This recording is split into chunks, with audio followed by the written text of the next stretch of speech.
त्याचबरोबर प्राध्यापक संदेश लालगे आणि प्राध्यापिका प्रज्ञा पंडित यांना इकडे दीप प्रज्वलनासाठी पुढे येण्याची विनंती करतो.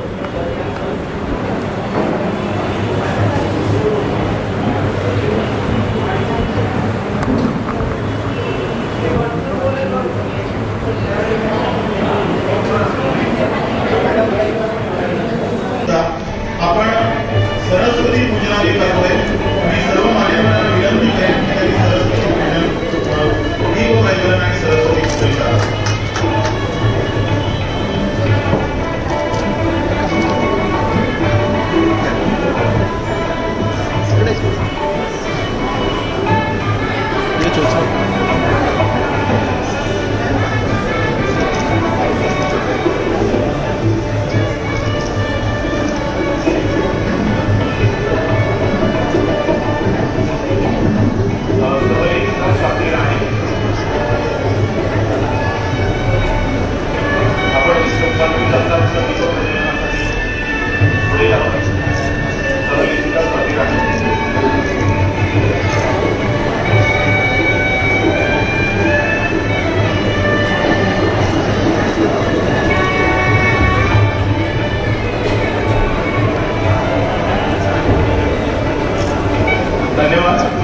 मी मान्यवरांना विनंती करतो की त्यांनी व्यासपीठावरती स्थानापन्न व्हावं.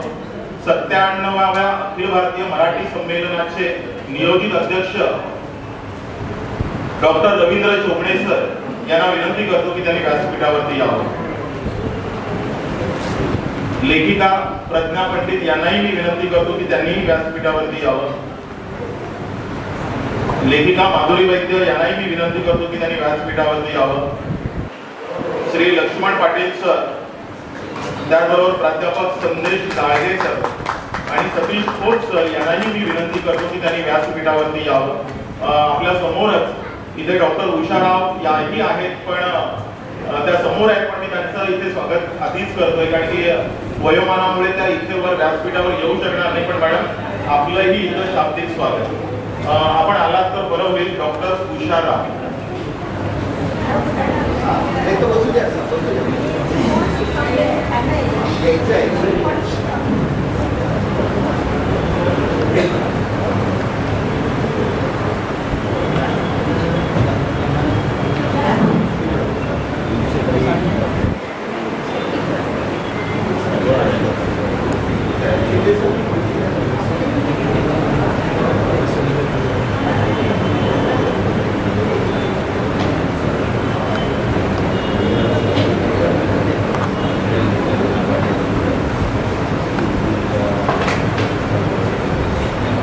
प्राध्यापक डॉक्टर संतोष राणे सर यांना विनंती करतो की त्यांनी 57व्या अखिल भारतीय मराठी साहित्य संमेलनाचे अध्यक्ष डॉक्टर रवींद्र चोपडे सर यांचं इथे स्वागत करावं.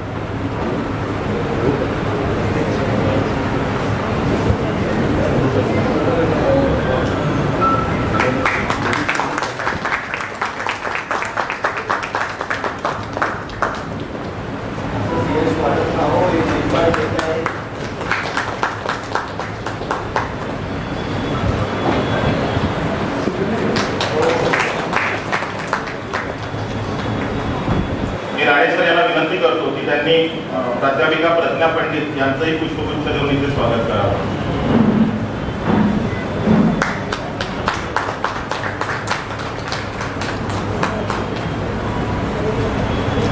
मी राणे सरांना विनंती करतो की त्यांनी माधुरी वैद्य यांचंही पुष्पगुच्छ देऊन इथे स्वागत करावं.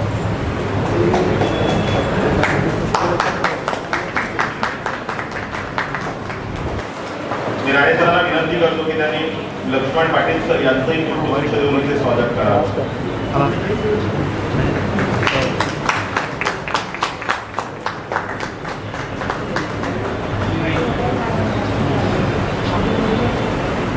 मी राणे सरांना विनंती करतो की त्यांनी डॉक्टर उषाराव यांचंही पुष्पगुच्छ देऊन स्वागत करावं.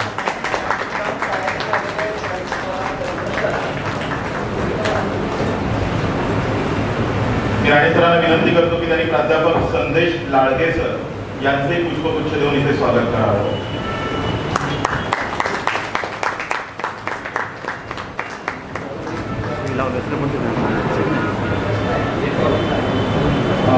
त्याचबरोबर इथे सहलेखिका स्वाती राणे मॅडम उपस्थित आहेत, त्यांचंही पुष्पगुच्छ देऊन इथे स्वागत करण्यात यावं.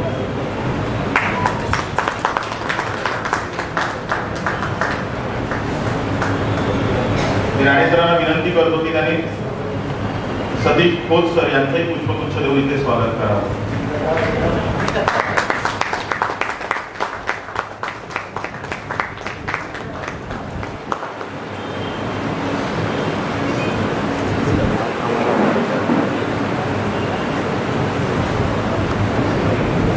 मी मान्यवरांना विनंती करेन की त्यांनी व्यासपीठावर स्थानापन्न व्हावं. धन्यवाद. असं म्हटलं जातं की 100 मित्रांना जवळ करण्यापेक्षा एका पुस्तकाला जवळ केलेलं केव्हाही चांगलं. आजची तरुणाई वाचन संस्कृतीपासून निश्चितच दूर चालली असं म्हटलं जातं, पण ग्रंथालयात बसून पुस्तकांची मैत्री करण्यापेक्षा आज युवा पिढी मोबाईल मध्ये गुंतून पडली आहे. पण आपण लक्षात घेतलं तर बुद्धी आणि मनाच्या निकोप वाढीसाठी पुस्तकासारखा दुसरा चांगला खुराक नाही. मी आजच सकाळी एका कार्यक्रमात सरी उपस्थित होते, त्यावेळेला म्हटलं की या देशामध्ये सगळ्या गोष्टींची चोरी होते, पण एकाच गोष्टीची चोरी होत नाही, ती म्हणजे पुस्तकाची. ज्या दिवसाला या देशात पुस्तकाची चोरी होईल, मला वाटतं खऱ्या अर्थाने या देशामध्ये बदल घडलेला असेल आणि खऱ्या अर्थाने आपण प्रगतीपथावर जाऊ असं म्हणायला हरकत नाही. म्हणजे बघा ना, अगदी तासनतास पुस्तकाची पानं आपण अगोदर पालटायचो.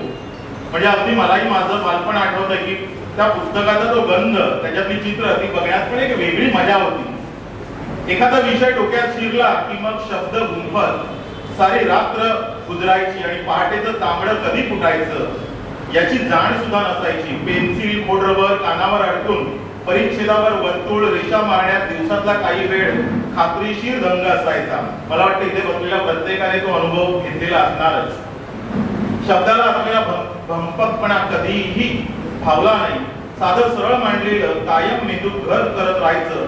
पण सध्या माझी वाचनाची अफूची गोळीच हरवले असं कुठेतरी वाटायला लागतं. तिची नशाच उतरले मस्तकातून.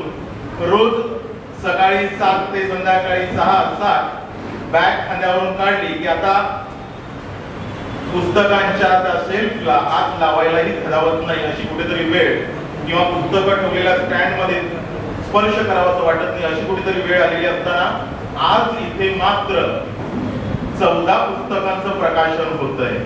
मला वाटतं याच्यापेक्षा दुसरी सकारात्मक गोष्टी असू शकत नाही.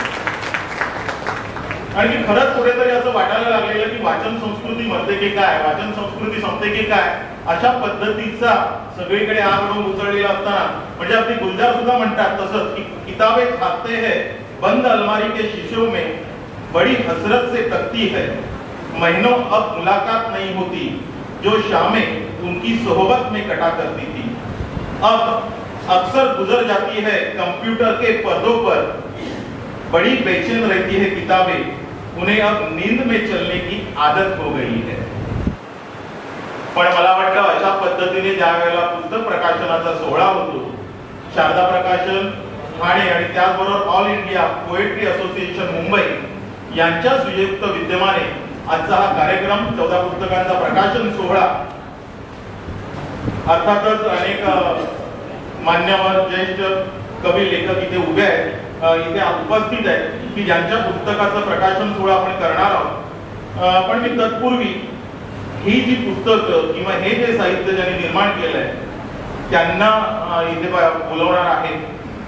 बघा ना, पुस्तकं मनाला कंठर करण्याचं काम करतात आपण म्हणतं, आणि पुस्तक माणसाचं मस्तक संपन्न करतं, आणि संपन्न झालेलं मस्तक कधीही कुणाचा हस्तक होत नाही. आणि जो कोणाचा हस्तक होत नाही त्याच्यापुढे मला वाटतं जग नतमस्तक होतं.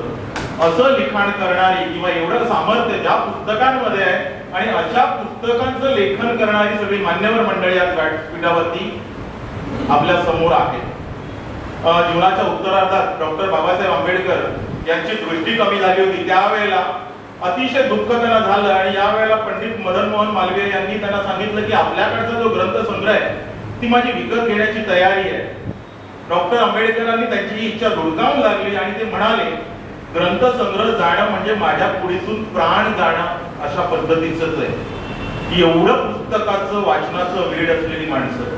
लेखक बी रघुनाथ म्हणतात की आयुष्याच्या शेवटच्या जंक्शनवर निघताना जीवनाच्या सूत्रधाराने थोडे तरी ओझं बरोबर घेऊन जाण्याची परवानगी दिली तर माझ्याजवळ सुंदर पुस्तकाचं एक लहानसं गाठोडं खात्रीनेच राहील.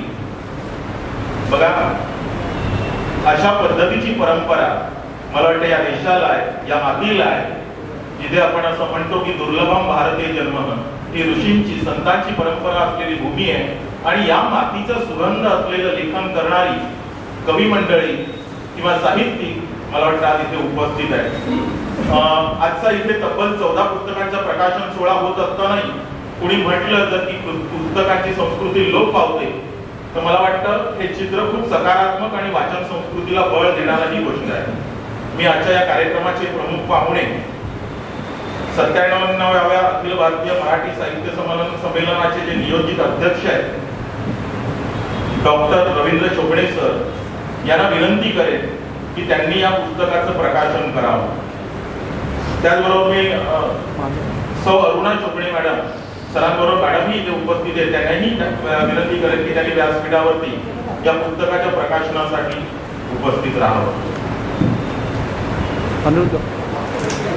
हे पुस्तकाचं प्रकाशन जे होतंय ते कमलदलांच्या पाकळ्या इथे समोरच सौ मायाकडे मॅडम बसलेले आहेत, त्यांची संकल्पना ही आहे आणि त्यातून या पुस्तकाचं हे प्रकाशन सोहळ्यासाठी आपण त्या कमल दलांच्या पाकळ्यांचा वापर करतोय.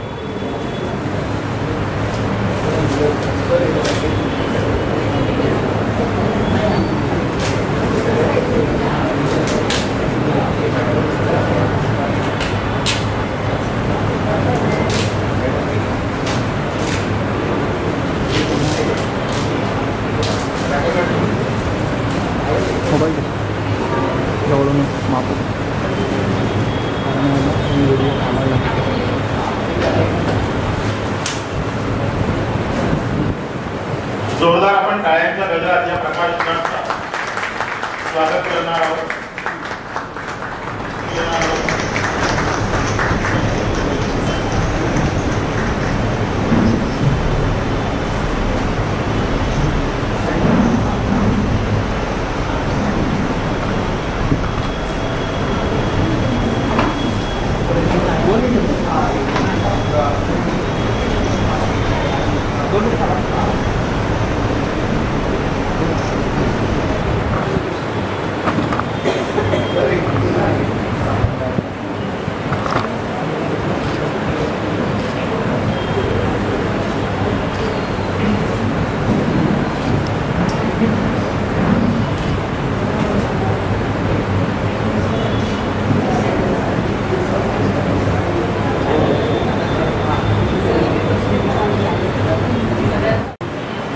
संदेश लाडगे यांचं पुस्तक आहे स्वयशाची गुरुकिल्ली.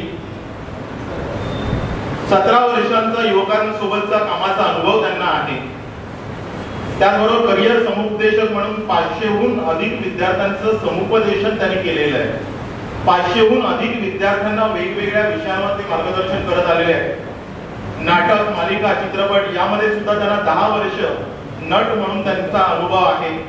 मी श्री संदेश लाडगे सर यांना विनंती करतो की त्यांनी थोडक्यात आपलं मनोगत इथे व्यक्त करावं. श्री संदेश लाडगे सर.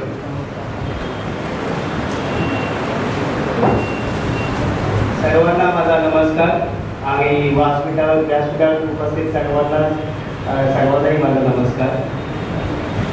मला आज इथे बोलण्याची संधी मिळते आहे. माझं पुस्तक स्वयशाची गुरुकिल्ली आणि माझ्यासोबत माझ्या सहलेखिका पण आहेत स्वाती गाणे. आम्ही स्वयशाची गुरुकिल्ली हे पुस्तक लिहायचं कारण एकच आहे की आजच्या युवकाला स्वतःबद्दल समजून घेणं खूप गरजेचं आहे. स्वयशाची गुरुकिल्ली म्हणजे स्वतःच्या हातामध्ये यश आहे हे कसं मिळू शकतं हे या पुस्तकामध्ये आम्ही लिहिण्याचा प्रयत्न केलेला आहे. जो काही अनुभव आहे युवकांसोबत काम करण्याचा, भरपूर युवकांसोबत जवळजवळ आम्ही 10 ते 15,000 युवकांसोबत आतापर्यंत काम केलेलं आहे आणि युवकांची व्यथा काय आहे, युवकांना काय हवंय काय नको आहे याचा अनुभव आम्ही वर्षानुवर्ष घेतला आणि मग त्याच्यातून आम्हाला असं वाटतं की काही जी मूल्य आहेत जी आपण स्वतःमध्ये रुजवली तर त्याचा नक्कीच फायदा होऊ शकतो.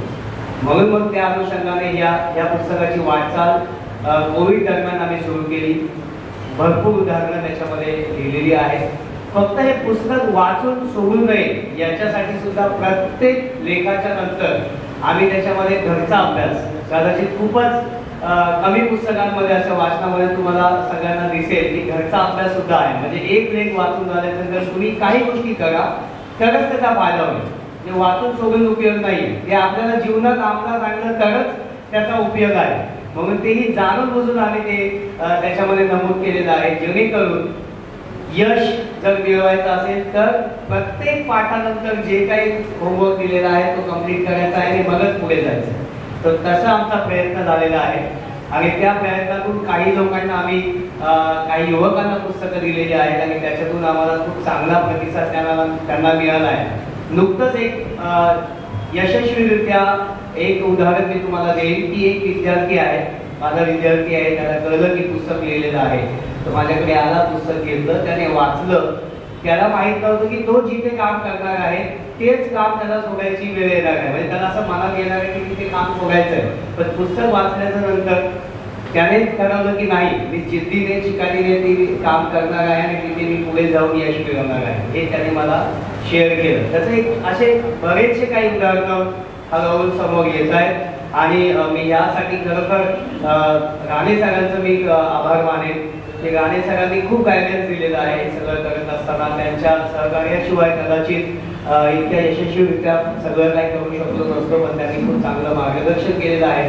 आणि मी इथे बसलेल्या सर्वच रसिकांना मी सांगेन, पुस्तक प्रेमींना मी सांगेन तर नक्की पुस्तक घ्या. कारण की हे पुस्तक फक्त युवकांसाठी नसून, मर्यादित नसून, पालकांसाठी सुद्धा आहे आणि शिक्षकांसाठी सुद्धा आहे. त्याचं कारण हे आहे की शिकवतानाही आपण कसं शिकवलं पाहिजे, पालकांनाही मुलांना मोठं करताना त्यांनी काय काय गोष्टी त्याच्यामध्ये बघितल्या पाहिजेत आणि त्याचबरोबर मुलांनाही मोठे होत असताना त्यांनी आपल्या जीवनामध्ये काय काय करायला हवं, या सगळ्या गोष्टी याच्यामध्ये आम्ही प्रयत्नपूर्वक आणि खूप अभ्यासपूर्वक त्याच्यामध्ये लिहिण्याचा प्रयत्न केला आहे. आणि पुस्तकाची भाषा एकदम सरळ, सोपी, सलग, असं नाही की खूप काहीतरी अलंकारिक आम्ही घेण्याचा प्रयत्न केलेला आहे.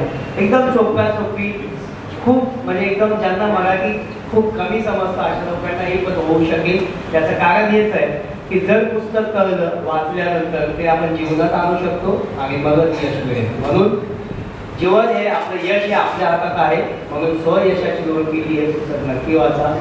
मला इथे बोलायला संधी दिल्याबद्दल मी खूप खूप आभार आहे. आयोजकांचे खूप खूप धन्यवाद आणि पुन्हा एकदा इथे सर्व उपस्थित मंडळींचे मी धन्यवाद देतो आणि माझे 2 शब्द इथे थांबवतो. धन्यवाद. धन्यवाद सर.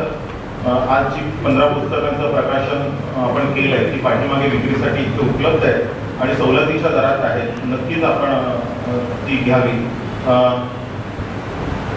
इथे उपस्थित असलेले दुसरे प्रसिद्ध असे चित्रकार सतीश खोत सर, ATD तसेच आर्ट मास्टर्स आहे.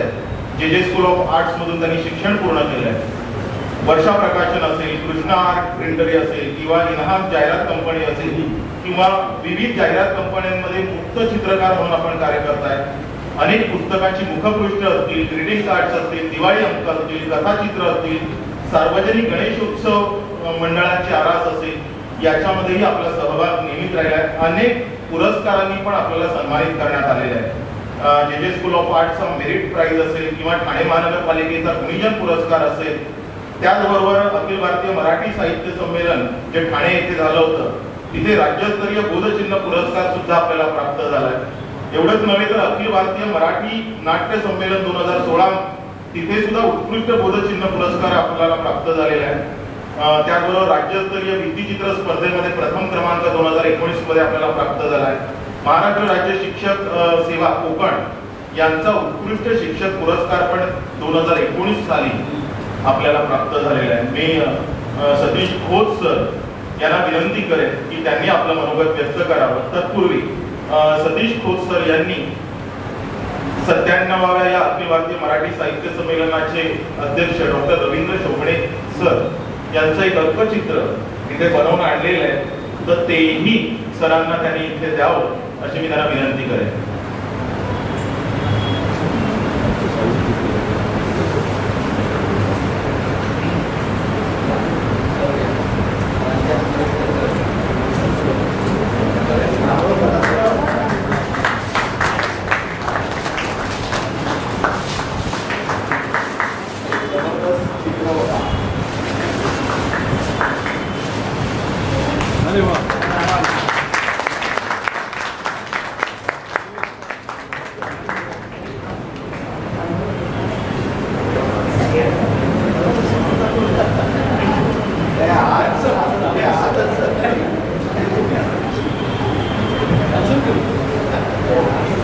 अतिशय अप्रतिम असं अर्कचित्र.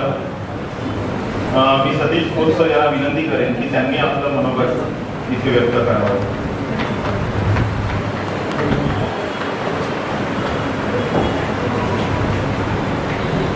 नमस्कार.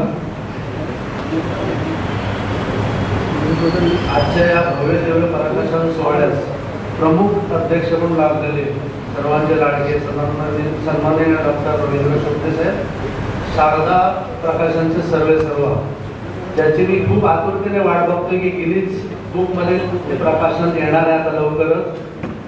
ते शारदा प्रकाशनचे संतोष राणे सर, त्याचप्रमाणे व्यासपीठावरील इतर मान्यवर आणि आपण सर्व बंधू भगिनी. आज माझं पहिलं वेळेस चित्रपुष्प आपल्या हाती सोपवताना मला मनस्वी आनंद होत आहे. खरं तर आपण सर्वच चित्रकार आहोत असं मी या ठिकाणी मानतो. कारण बालपणापासूनच खडू कोळसा किंवा मिळेल त्या वस्तूने आपण आपल्या घराच्या भिंती रेखाटलेल्या आहेत, कोरखडे काढलेले आहेत. आणि हे करत असताना आपल्याला आपल्या वडीलधाऱ्यांचा मारे खायला मिळाला आपल्याला आठवत असेल बालपण आपल्या प्रत्येकाचा. म्हणून मी प्रत्येकाला इथे कलाकार समजतो.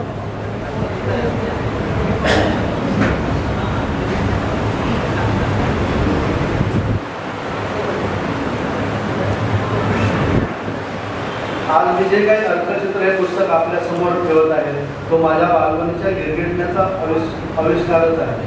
मी रेखाटलेली चित्रे म्हणजे उभ्या आडव्या तिरक्या नागमोडी छेदणाऱ्या रेषा यांचा सुरेख वेळ घालून वेगवेगळ्या व्यक्तिरेखा साकारण्याचा प्रयत्न केला आहे.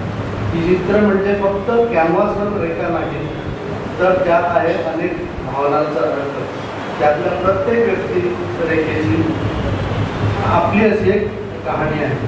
या पुस्तकातील रेखाटलेल्या व्यक्तिरेखा काही आपल्या परिचित सुद्धा असतील तर काही अपरिचितही असतील. हे चेहरे मी वास्तवादी न रेखाटता प्रत्येकाच्या चेहऱ्यातील विनोदी व्यंग हेरून वेगळ्या स्वरूपात रेखाटण्याचा प्रयत्न केला आहे. त्यांचा चेहऱ्यावरचे गोड भाव या पुस्तकाद्वारे तुम्हाला माझ्या नजरेतून पाहता येणार आहे. कर्करेषामधला हा माझा प्रवास तुमचे मनोरंजन करू शकला तर मी स्वतःला खूप भाग्यवान समजेन. हे करत असताना माझ्या आप्तसुखी मार्गदर्शन किंवा सहकार्य विसरता येणार नाही. गुरुवर्य वासुदेव कामत सर, माझ्या सौभाग्यवती स्नेहा, मित्रवर्य डॉक्टर संतोष राणे सर, चित्रकार श्री लक्ष्मण पाटील सर, श्री संजय सावंत या सर्वांचंच मोलाचं सहकार्य मला लाभले आहे. त्यांचा मी ऋणी आहे. आपण सर्वांनी 2 मिनिटं मला ऐकून घेतल्याबद्दल मी आपल्या सर्वांचा ऋणी आहे. तुर्तास मी इथेच थांबलो कारण मी तुमच्याशी अधिक संवाद साधण्यापेक्षा माझ्या अर्कचित्र या पुस्तकातील स्वभावचित्रे तुमच्याशी संवाद साधण्यास उत्सुक आहे. जय हिंद, जय महाराष्ट्र.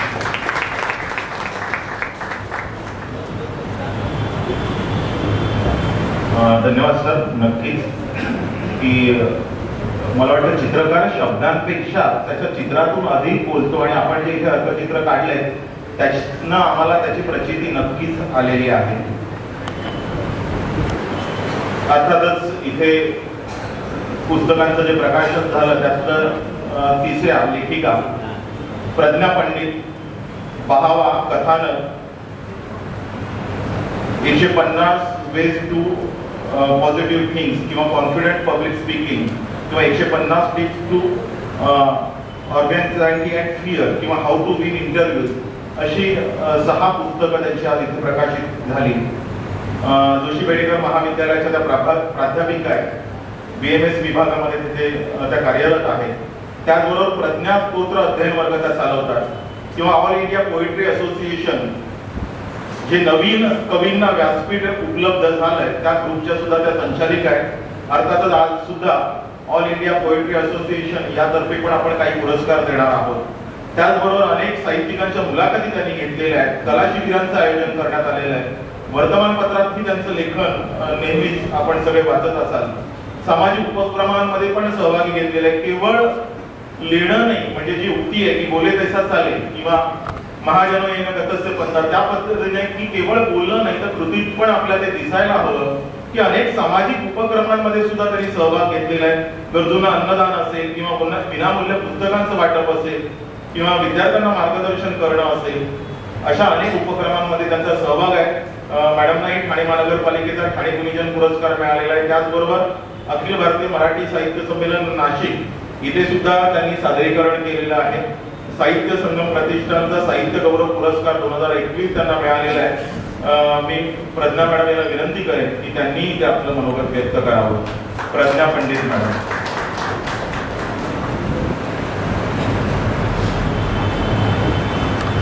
धन्यवाद सर.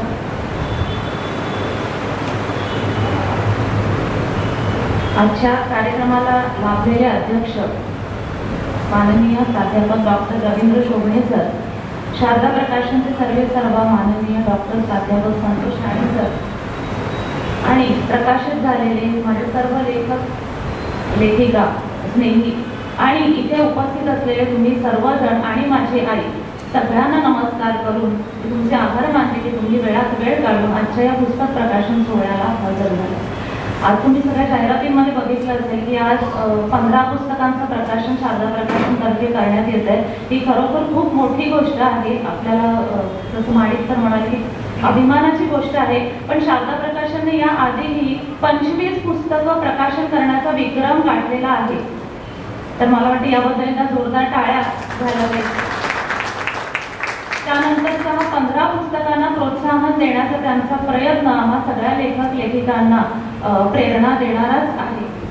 माझ्या लेखन प्रवासाबद्दल सांगायचं तर 2019 साली शारदा प्रकाशन तर्फेच माझं व्यक्त अव्यक्त हा काव्यसंग्रह प्रकाशित झाला होता आणि त्यानंतर काही काव्यसंग्रह आणि आता माहितीपर संग्रह, पुस्तक परीक्षणपर संग्रह असे अनेक पुस्तक प्रकाशित करण्यासाठी शारदा प्रकाशनचं फार मोठं मोलाचं सहकार्य मला लाभलेलं आहे. या 4 वर्षामध्ये जेवढी पुस्तकं प्रकाशित झाली त्यामध्ये शैक्षणिक पुस्तक संग्रह, काव्य संग्रह, पुस्तक परिचय संग्रह या सगळ्या प्रकाशन सोहळ्यांना डॉक्टर विजया वाड, सिने दिग्दर्शक विजू माने सर, डॉक्टर तात्याराव लहाने, ठाण्याचे माजी महापौर नरेश मस्के सर, लेखक शिरीष कणेकर या सगळ्या मान्यवरांचे आशीर्वाद लाभले आणि आज डॉक्टर शोभणे सर नागपूरहून खास या कार्यक्रमासाठी इथे उपस्थित राहिले. त्याबद्दल सर मी तुमची पुन्हा एकदा खरंच मनापासून आभारी आहे. जूनमध्ये हे जाहीर करण्यात आलं होतं की 97व्या अखिल भारतीय मराठी साहित्य संमेलनाचं अध्यक्षपद शोभणे सर भूषवणार आहेत आणि त्याच्यानंतर आता ठाण्यात खास याच कार्यक्रमासाठी आले आहेत. ठाण्याची लोकसंख्या 25 लाखच्या आसपास आहे आणि आपण इथे 70-80 जण आहोत. तर एकदा 25 लाख ठाणेकरांच्या वतीने पुन्हा एकदा टाळ्या वाजवून आपण सरांचं स्वागत करूयात आणि आभार मानू. माझ्या पुस्तकांबद्दल थोडंसं सांगते तुम्हाला. आज जी पुस्तकं प्रकाशित होत आहेत ते हाऊ टू विन इंटरव्ह्यूज, जे आता शारदा प्रकाशन तर्फे प्रकाशित झाले. How to win interviews, Bahava हा काव्यसंग्रह, 150 tips to overcome anxiety and fear, ही इंग्रजी भाषेतून लिहिलेली पुस्तकं आहेत. कॉन्फिडंट पब्लिक स्पीकिंग आणि कथानक ही पुस्तकं आज तुमच्या हातात देताना मला मनस्वी आनंद होत आहे. पुस्तकांबद्दल थोडं सांगायचं तर बहावा हा काव्यसंग्रह आहे. वैयक्तिक भावभावनांचा आढावा मी माझ्या अनेक कवितांमधून घेत असते आणि जे चित्र मला आजूबाजूच्या समाजात वावरताना दिसतं त्यावरतीच कविता मी ज्या लिहिलेल्या आहेत त्यात बहावा या काव्यसंग्रहामध्ये मी अंतर्भूत केलेल्या आहेत. त्यानंतरचं पुस्तक हाऊ टू विन इंटरव्ह्यूज. मी स्वतः मराठी माध्यमातून शिक्षण घेतलंय. जेव्हा मराठी माध्यमातून शिक्षण घेऊन मी जेव्हा व्यावहारिक क्षेत्रामध्ये अनेक कॉर्पोरेट कंपन्यांचे इंटरव्ह्यूज देण्यासाठी जेव्हा मी सुरुवात केली तेव्हा मला असं लक्षात आलं की खूप भाषेचा अडचण येतो, भाषेची अडचण येते. इंटरव्ह्यू देण्यासाठी मानसिक तयारी कितीही असली तरी समोरून येणारे प्रश्न आणि त्याची उत्तरं देण्यासाठी म्हणावा तितका सराव, अभ्यास किंवा कुठेही तयारी व्यावहारिक स्तरावरती किंवा शैक्षणिक आपलं जे धोरण आहे, शैक्षणिक जी व्यवस्था आहे त्याच्यामध्येही कुठेही तयारी करून घेतली जात नाही. आणि म्हणून मागचे 5-7 वर्ष मी या पुस्तकासाठी काम करते की हाऊ टू विन इंटरव्ह्यूज मध्ये ठराविक प्रश्न, 50 प्रश्न आणि त्याची ठराविक उत्तरं की जी सर्वसामान्य माणसं ना ती देणं अपेक्षित असतं अशी प्रश्न आणि उत्तरं असं एक guide me how to win interviews या पुस्तकातून तुमच्या सगळ्यांच्या हाती दिलेलं आहे की तुम्ही कुठल्याही क्षेत्रामध्ये जर इंटरव्ह्यू देत असाल तर त्याच्यासाठी हे पुस्तक तुम्हाला अतिशय उपयुक्त ठरणार आहे. त्यानंतरचं पुस्तक 150 वेज टू थिंक पॉझिटिव्ह. आजकालचं जे जग आहे ते अतिशय ताणतणावाचं आहे, खूप त्रास आहे. घराच्या बाहेर काय, घरातही असताना अनेक तापदायक, त्रासदायक आणि खूप तणावात्मक परिस्थितीला आपण सामोरं जात असतो. माझ्याच बाबतीत सांगायचं तर मागच्या 15-20 दिवसापूर्वीच माझी आई ॲडमिट होती आणि लागोपाठ 2दा आईला ॲडमिट केलं होतं. आईला डोळेही उघडत नव्हते, 2 पावलंही चालता येणं कठीण होतं, पण आई आज इथे येऊन पहिल्या खुर्चीत बसलेली आहे. तर 150 वेज टू थिंक पॉझिटिव्ह किंवा हाऊ टू ओव्हरकम अँझायटी आणि फिअर ही पुस्तकं लिहिण्यासाठी मला कुठला वेगळा अभ्यास करण्याची गरज पडली नाही. मी माझ्या आईला बघून बघून जे शिकलेले आहे ते फक्त मी पुस्तकी भाषेत किंवा इंग्रजी भाषेत लिहिण्याचा प्रयत्न केलाय. आईला मी तेव्हा एवढंच म्हटलं होतं की जेव्हा ती डोळे उघडत नव्हती की आई पुस्तक प्रकाशन आहे, तुला या तारखेपर्यंत बरं व्हायचंय, तयार व्हायचंय आणि तुला माझ्या पुस्तक प्रकाशनाला यायचंय.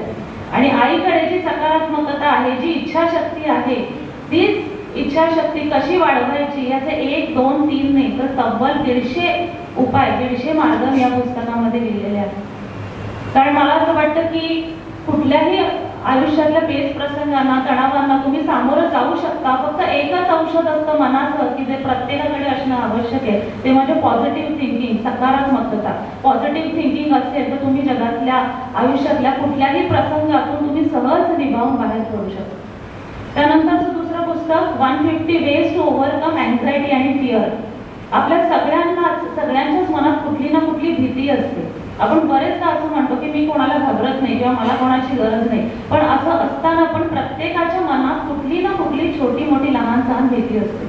कोणाला आगीची भीती असते, कोणाला पाण्याची भीती असते, कोणाला उंचीवरून खाली बघण्याची भीती असते, कोणाला गर्दीची भीती वाटते, तर कोणाला एकटा राहण्याची भीती वाटते. ही भीती आपण जाहीरपणे मान्य करत नाही, पण आपापल्या वैयक्तिक आयुष्यामध्ये आपण या भीतीशी 2 हात करून या आव्हानांना सामोरं जाऊन आपण आयुष्य जगण्याचा प्रयत्न करत असतो. ज्यांचे ते प्रयत्न अयशस्वी होतात त्यांना मग समुपदेशन असेल किंवा वैद्यकीय मदतीची गरज लागते.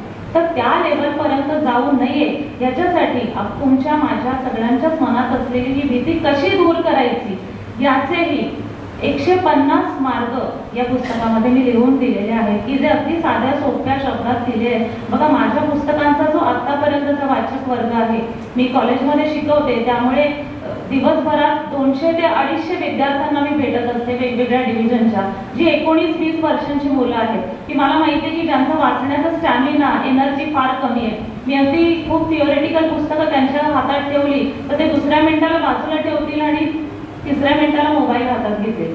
त्यामुळे त्यांचं लक्ष जास्तीत जास्त चांगल्या पद्धतीने कसं खेचून घेता येईल हा विचार डोक्यात ठेवून मी एक 1 लाईनर या पुस्तकामध्ये लिहिलेले आहेत आणि 150 टिप्स टू ओव्हरकम अँझायटी आणि फिअर हे पुस्तक लिहिलेलं आहे. त्यानंतर कथानक की वेगवेगळ्या माध्यमातून प्रकाशित झालेल्या, अगदी यूट्यूब असेल किंवा दिवाळी अंक असतील, या सगळ्या माध्यमातून प्रकाशित झालेल्या मागच्या 5 ते 6 वर्षातल्या अनेक कथा मी एकत्रित करून कथानक हे पुस्तक लिहिलेलं आहे. तर असं माझी लिखाणाची आवड मी मागची अनेक वर्ष लिहिते. या लिखाणाची आवड जोपासण्यासाठी महाराष्ट्रातील सर्व प्रमुख वृत्तपत्र, संपादक या सगळ्यांचे मी आभार मानते. कारण अनेक वृत्तपत्रांमध्ये माझी सदरं सुरू असतात, लेख लिहित असते, पुस्तक परीक्षण असेल, कविता असेल आणि याच पूर्ण सगळ्या अवांतर लेखनाचा संग्रह म्हणून हा कथानक, हा संग्रह आज मी तुमच्या हाती स्वाधीन करत आहे. तर आतापर्यंतच्या माझ्या सगळ्या पुस्तकांना तुम्ही जे भरभरून प्रेम दिलं, जो प्रतिसाद दिला, तोच तुम्ही याही पुस्तकांना द्याल असा माझा विश्वास आहे. अर्थातच आज सवलतीच्या दरात ही सर्व पुस्तकं उपलब्ध आहेत. पुस्तक वाचनाची आवड आपल्या आणि पुढच्या पिढीमध्येही रुजवण्यासाठी आपण ही पुस्तकं विकत घेतली पाहिजेत, वाचली पाहिजेत आणि पुस्तकं भेट दिली पाहिजेत. कोणालाही जेव्हा भेट द्यायला जातो आपण तेव्हा पुस्तक भेट घेतली तरच मला वाटतं पुस्तक वाचन संस्कृतीचा प्रचार आणि प्रसार होतो. तर आज तुम्ही सगळेजण इथे उपस्थित राहिलात त्याबद्दल मी पुन्हा एकदा तुम्हा सगळ्यांची मनापासून आभारी आहे. धन्यवाद.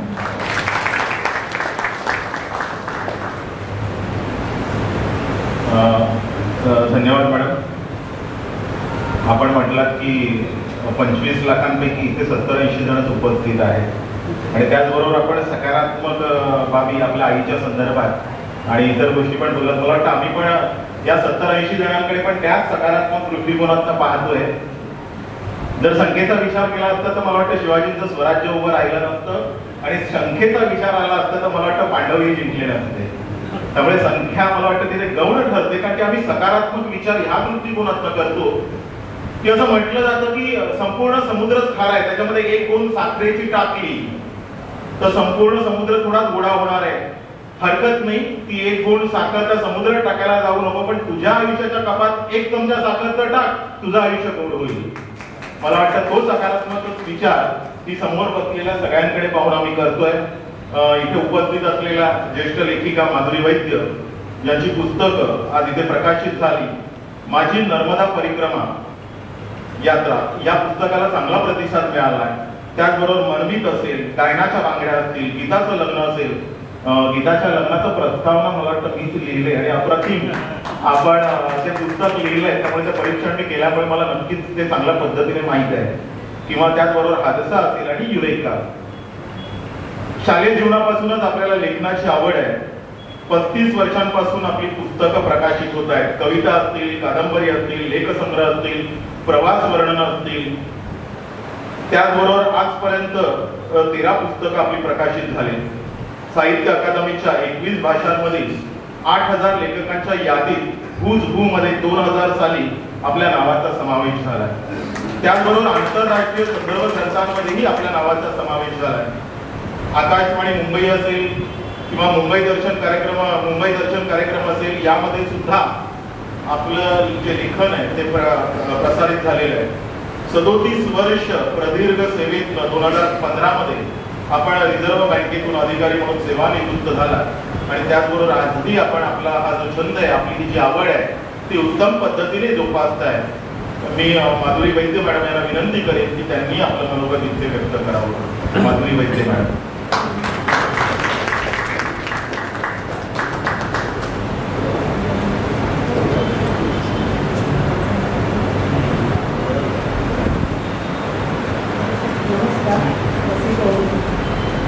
आजच्या कार्यक्रमाचे सर्व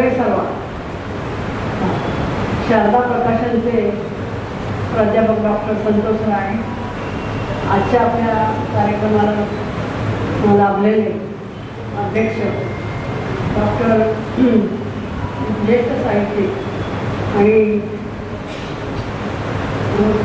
अंमळनेर येथे होणाऱ्या 57 वेळा अखिल भारतीय मराठी साहित्य संमेलनाचे अध्यक्ष रवींद्र शोभणे सर आणि माझ्यासोबत ज्या सहकार्याने लेखन केलेलं आहे असे म्हणजे साहित्यिक सहकारी प्राध्यापक संदेश लाडगे सर, ज्येष्ठ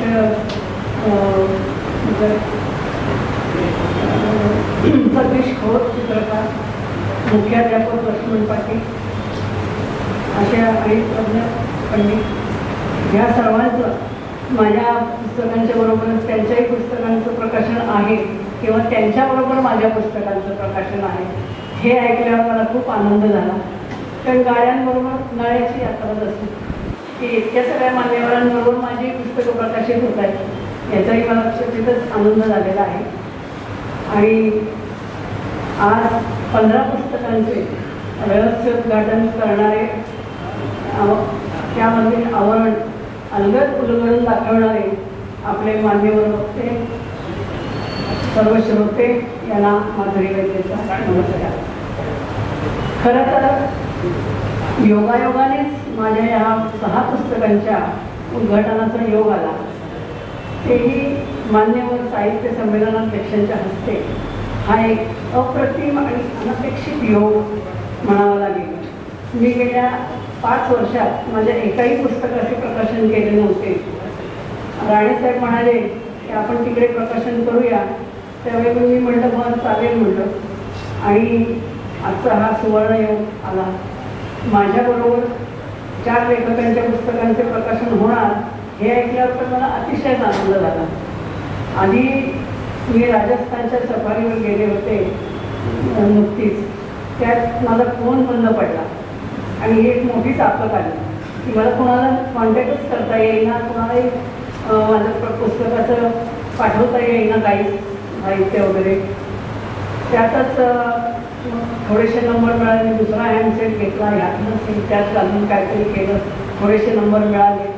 जे नंबर मिळत होते त्यांना मी संपर्क करत होते आणि त्यामुळे माझा खूप संपर्क कमी झालेला आहे. त्यामुळे उपस्थितीवर परिणाम थोडा झाले असं मला वाटतंय. पण ज्यांना मी संपर्क करू शकले नाही ते मला माफ करतील ही माझी अडचण कळल्यावर याची मला खात्री आहे. त्यांना सर्वजण मला आत्ता जो परिचय करून दिला सरांनी त्याच्यामध्ये म्हणलं आहे त्यांनी की मी लहानपणापासून लिहिते. होय, मी खरंच शाळेच्या मॅगझिनपासून मी लिखाण करते आणि माझ्या वडिलांचं सतत मला लहानपणापासून प्रोत्साहन होतं.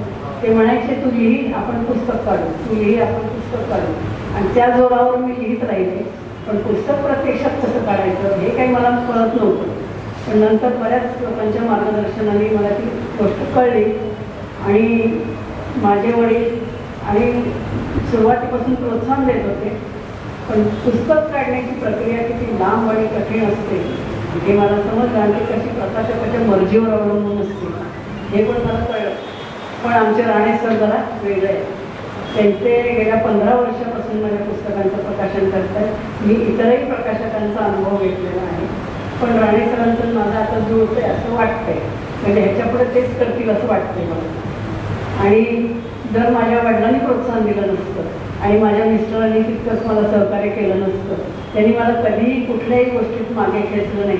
ते मला नेहमी सांगायचे तुला ज्यात आनंद मिळेल ते तू कर आणि त्याप्रमाणे मी करत राहिले. आमच्या बँकेतही माझे सहकारी सगळे उपस्थित आहेत मान्यवर. तेही सांगतील की त्यांच्या प्रोत्साहनामुळे मी बँकेतही काहीतरी काम करू शकले, सहकार क्षेत्रात म्हणा किंवा ट्रेड युनियनमध्ये. आणि म्हणून मी आज सगळ्यांशी जोडली राहिलेली आहे. आणि संतोष राणेंनी यावेळेस जी 6 पुस्तकं प्रकाशित केले त्याच्यामध्ये 3 कथासंग्रह आहेत. रूममेट्स आणि डायनाच्या बांगड्या याचं द्वितीय आवृत्ती आहे. आणि आता नवीन आलेलं गीताचं लग्न हे 3रा कथासंग्रह. 3 कविता संग्रह आहेत. मनमित आणि स्वप्न झुला आणि आता युरेका हा माझा मराठी कविता आहे दुसऱ्या कंपनीकडून. त्यामुळे तेही संशोधन जमा झालेले आहे. त्याच्यानंतर एक कादंबरी मी लिहिली इनामदारांचा वाडा. एक आठवणींचा संग्रह लिहिला माझ्या लहानपणच्या गावच्या आठवणींचा. त्याचं नाव आहे रम्य स्मृती. एक लेख संग्रह त्याचे हिंदी इंग्रजी लोकल होतं. इतकी सगळी पुस्तकं माझ्या नावावर आता जमा झालेली आहेत. आणि कविता संग्रह, प्रवास वर्णन, एक माझी नर्मदा परिक्रमा, एक अनुभव. म्हणजे नर्मदा परिक्रमावर लिहिणारे अनेक आहेत, अनेकांची पुस्तकं प्रसिद्ध आहेत. पण मला काही असं कोणाशी कम्पॅरिझन करून किंवा कोणाशी एक आपली हे म्हणून मला करायचं नव्हतं. पण मी माझाच अनुभव, मला नर्मदा परिक्रमेचा काय अनुभव आला, कशी माझी यात्रा झाली त्याच्याविषयी मी लिहिलं. कारण आम्ही ज्या दिवशी आलो त्या दिवशी त्याच्यानंतर दुसऱ्या दिवशी लॉकडाऊन झालं आणि मग वर्षभर मी एकटीच घरात होते. 4 बेंचीत बसून मी आठवत होते नर्मदेला. आणि मग मी काहीतरी लिखाण केलं. माझी नर्मदा परिक्रमा कशी कशी झाली ती मी लिहित गेले. आणि ज्या दिवशी माझं लिखाण पूर्ण झालं त्याच दिवशी राणेसाहेबांचा फोन आला की मॅडम तुम्ही नवीन काय लिहिलं आहे का. तर मी म्हणलं असं एक लिहिलेलं आहे पहा तुम्ही. मग ते पाहिल्यानंतर त्यांना आवडलं आणि आम्ही त्याचं पुस्तक केलं. आणि आज ते पुस्तक भरपूर चर्चेत आहे, लोकप्रिय झालं आहे, लोकांना आवडलं आहे. त्यामुळे मी एकच ही प्रवास कोणाला लिहिलेले प्रसिद्ध झाले आणि या सर्वांचे उद्घाटन आज चोपडे सरांच्या हस्ते होत आहे, याचा मला आनंद आहे. वाचकांची सुद्धा मी तितकीच आभारी आहे. कारण काय होतं, माझ्या प्रकाशकांचे मी आभार तर मानतेच, नाहीतर मग वाचकांनी नाही वाचलं तर त्यांचेही श्रम नसले, माझेही श्रम नसले. कोणीतरी म्हटलं आहे की ऐकावं, कोणीतरी आपलं म्हणणं ऐकावं, कोणीतरी आपलं म्हणणं ऐकावं असं प्रत्येकच लेखकाला वाटत असतं. आणि त्याप्रमाणे मग तो नेमका कोण, कुणीतरी म्हणजे कोण वाचणार आहे तुमचं, तर तो असतो आपला वाचक. आणि वाचकाचं महत्त्व त्यासाठी फार महत्त्वाचं असतं. आणि जशी सागराला नदी जाऊन मिळते तसा लेखक हा सतत वाहत असतो. आमचं डोकं सतत वाहणारं असतं की ते कधी थांबत नाही, 24 तास चालू असतं. पण नंतर मग ते कोणाला जाऊन त्याला मिळायचं असतं, तर वाचकालाच मिळायचं असतं ना. आणि तो जर वाचक वर्ग मिळाला तर मग आपलं सगळं काम हे सगळं म्हणजे धन्य होतं. आणि इतके वक्ते, पाहुण्यांचा परिचय, अमुक ह्यामध्ये प्रकाशक हे सगळे दुवे असतात की लेखकाला वाचकापर्यंत पोचण्याचे हे सगळे दुवे आहेत. आणि ह्यांच्याशिवाय पण हे काम होणं शक्य नाही आहे. म्हणून या सर्वांचंही मोलाचं योगदान आहे. त्यानंतर ज्ञानेश्वरांनी जसं म्हटलं की न्यूनते पुरते, अधिकते सरते, न्यूनते पुरते करून घेवावी, अशा ह्या युक्तीप्रमाणे मी विनंती करते आणि सर्वांचा अधिक वेळ न घेता आपली रजा घेते. धन्यवाद. माझ्या पुस्तकांचं प्रेम पुस्तकांवरचं अखंड राहून. धन्यवाद. धन्यवाद. तत्पूर्वी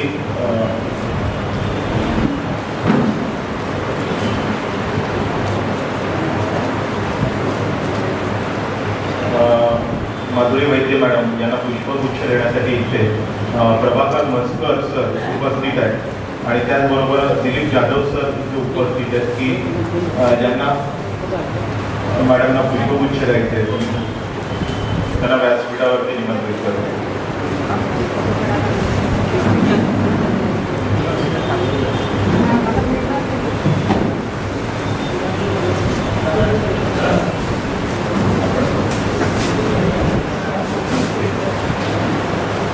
त्याचबरोबर जे कमलपुष्प ज्यांनी तयार केलं त्या मायागडे मॅडम यांनाही त्यांना पुष्पगुच्छ द्यायचं आहे, तर मी त्यांनाही विनंती करतो की त्यांनीही व्यासपीठावरती यावं.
अनिरुद्ध ठेवरे.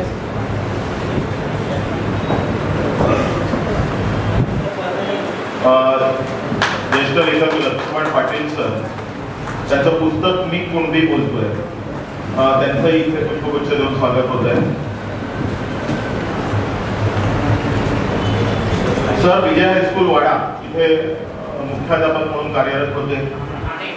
ठाणे, विजय हायस्कूल ठाणे इथे मुख्याध्यापक म्हणून कार्यरत होते. त्याचबरोबर जे स्कूल ऑफ आर्ट्स मधून आपण मास्टर ही पदवी प्राप्त केली.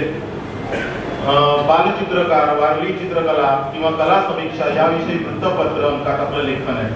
मी कुणबी बोलतोय ही प्रकाशन संस्था सुद्धा आहे जी समाजासाठी काम करणारी ही संस्था, त्याचीही निर्मिती आपण केलेली आहे. त्याचबरोबर अखिल महाराष्ट्र शैक्षणिक व कला शिक्षक संघ कार्याध्यक्ष पण आपण त्याच्या ठाणे जिल्ह्याचे आहात. चित्रकला ग्रेड परीक्षा महाराष्ट्र शासन त्याचं जे अभ्यासक्रम होतं 2016 साली, तर त्या समितीवरही आपण सदस्य होता. त्याचबरोबर महाराष्ट्र शिक्षण संशोधन परिषद पुणे त्याच्याही अभ्यास मंडळात 2008 ते 14 असं आपलं योगदान राहिलेलं आहे. तर मी लक्ष्मण पाटील सर यांना विनंती करतो की त्यांनी इथं आपलं मनोगत व्यक्त करावं. लक्ष्मण पाटील सर. धन्यवाद. या अगोदर मी कुणबी बोलतोय. आमचा समूह पालघर जिल्ह्यामध्ये विशेषतः कुणबी समाजातील अर्थात कुणबीची व्याख्या जो शेती करतो तो कुणबी, ह्या समूहानं आमच्या आयावहिनींनी जी काही मौखिक गीतं ठेवली होती, ह्या मौखिक गीतांची 2 पुस्तकं, एक धावला आणि दुसरं गौरी गणपती, ह्या 2 पुस्तकांचं जे प्रकाशन झालेलं आहे ते पुढे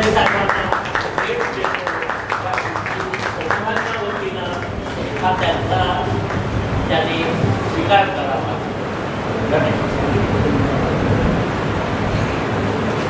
मित्र, कार्यक्रम अध्यक्षीय भाषणाकडे चालला आहे आणि त्या अगोदर खूप वेळ मी काय बोलणार नाही, कारण मला खूप वेळा सगळ्यांच्या सूचना आलेल्या आहेत आणि आजच्या या कार्यक्रमाचे अखिल भारतीय मराठी साहित्य संमेलनाचे नियोजित अध्यक्ष डॉक्टर रवींद्र शोभणे सर आणि ज्यांनी हा सगळा सोहळा घडवून आणला ते डॉक्टर प्राध्यापक संतोष राणे सर आणि संपूर्ण या व्यासपीठावर बसलेले साहित्य. मी काही साहित्यिक नाहीये, पण मी चित्रकार नक्की आहे. पण हे करताना मग ह्या पुस्तकाची जी संकल्पना आहे हे सतीश खोत आणि संतोष राणे सर एका पुस्तकाच्या या प्रकाशनासाठी आमच्या वाड्यात आले होते. कारण आमची संकल्पना तशी होती, आमची धारणा तशी होती की ज्या भूमीत हे कुणबी जगले, तिथे त्यांची पाळमुळं आहे, ज्या भूमीशी त्यांची नाळ जुळलेली आहे, तिथे त्या पुस्तकांचं प्रकाशन व्हावं आणि त्यासाठी ही पुस्तकं आमच्या कुणब्यांच्या संस्कृतीचं प्रतिबिंब आहे. आणि ह्या पुस्तकाचा जन्म सुद्धा याच्यातूनच झाला. हा जो आमचा समूह आहे, मी कुणबी बोलतोय म्हणजे नेमकं कोण?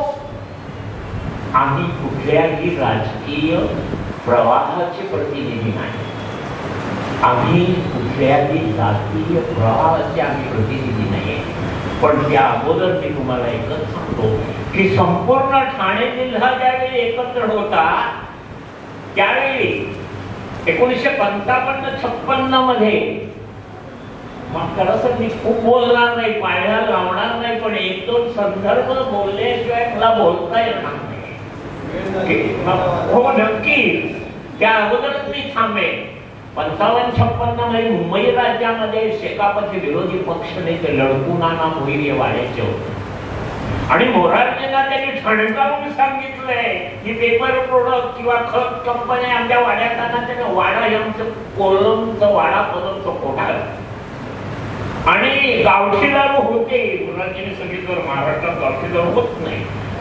त्या भल्या माणसानं पोटाच्या खिच्यात पेंढा पॅक बाटली जुन्या विधान भवनामध्ये साठवली.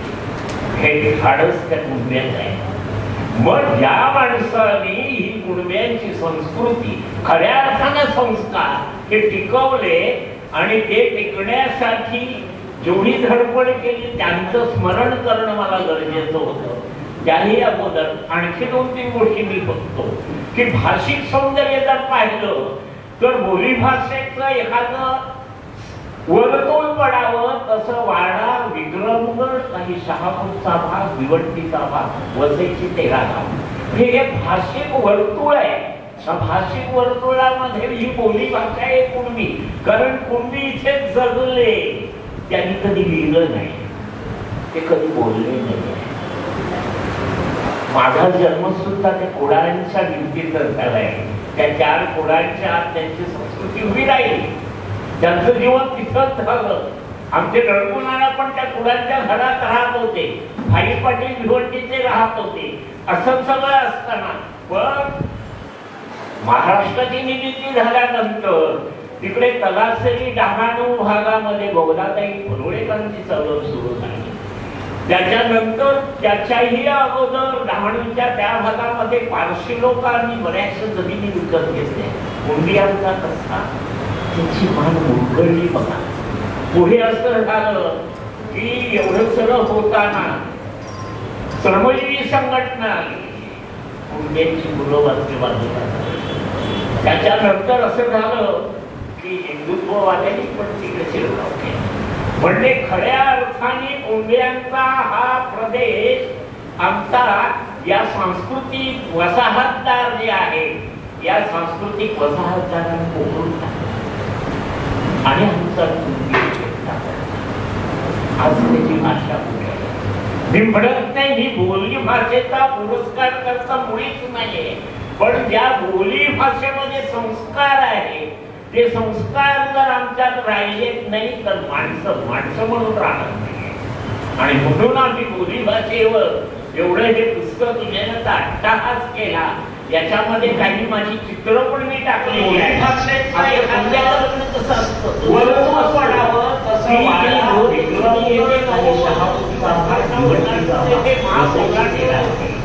आणि मग वर्तुळ आहे भाषिक वर्तुळाने त्यांनी पण लिहिलेलं नाही. शेता बांधावर मी काम केलं आणि शेता बांधातून जे काही संस्कार आहेत ते त्या बोली भाषेमध्ये दडलेले आहेत, साठवलेले आहेत आणि ते लोकांपर्यंत पोहोचावे. मला सांगा, आज समाजामध्ये किती लग्न टिकतात होतात, पण आमच्या बोली भाषेने कुंड्यांच्या धवलाने एवढं बांधून ठेवलेली आहे ती 2-2 घरांनी. आणि ते सगळं पती पत्नी सासू सासरे मुलं हो हे सगळं जे आहे त्याचं प्रतिबिंब त्याच्यात आलेले. इतकंच अगदी थोडं काही सेकंदात बोलतो की हे सगळं खाताना आमचा तुक्या एवढंच बोलला, बरे झालो देवा कुंडी झालो नाही तर दमछेटी मेलो असतो. आम्ही मरणारे नाही, मरणाला आम्ही जवळ करू, पण आमच्या मरणाने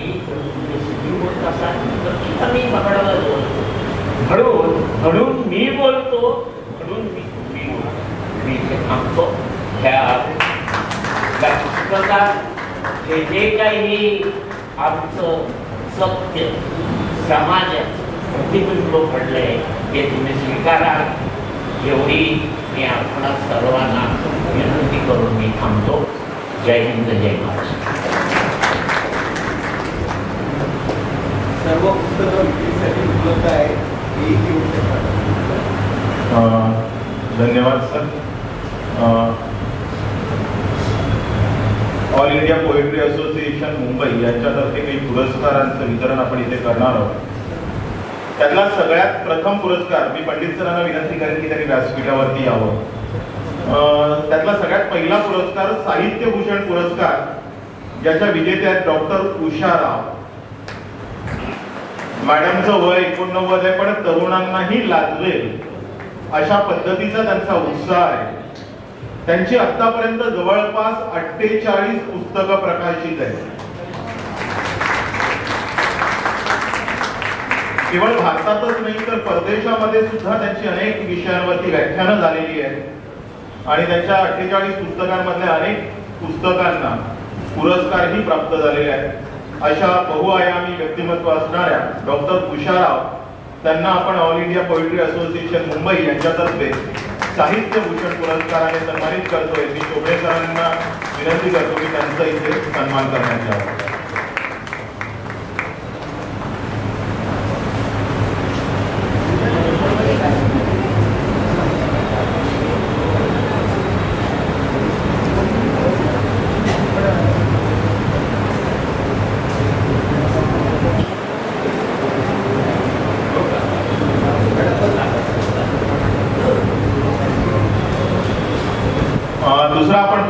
देतोय आदर्श शिक्षिका पुरस्कार. त्याच्या विजेत्या सौ मानसी देवेंद्र सूर्यवंशी. आपण B.Ed, B.Ed त्याचबरोबर M.Ed ही आहात. ब्राह्मण शिक्षण मंडळ वर्तकनगर माध्यमिक विद्यालय ठाणे इथे आपण सहशिक्षिका म्हणून कार्यरत. जवळपास 26 वर्षांचा आपला सेवा काळ. शाळेतील विशेष उल्लेखनीय म्हणजे आकाशवाणी, विविध भारती, विद्यार्थ्यांचं विविध कार्यक्रम, नाटिका सादर, त्याचबरोबर लेखन दिग्दर्शन आपण केले. पथनाट्याचं लेखन आणि दिग्दर्शन आपण केले. त्याच्यातील वाटेवरतील काचा या आपल्या पथनाट्याला सर्वोत्कृष्ट लेखन आणि दिग्दर्शनाचाही पुरस्कार मिळाला आहे. पश्चिमेचा वारा माझ्या दारी आला या एकांकिकेला उत्कृष्ट लेखन पुरस्कार आपल्याला प्राप्त झाला आहे. इथे एका शाळेचं नाव आलंय महाराष्ट्र विद्यालय. मला अतिशय अभिमान वाटतो की मी महाराष्ट्र विद्यालयाचाच विद्यार्थी आहे.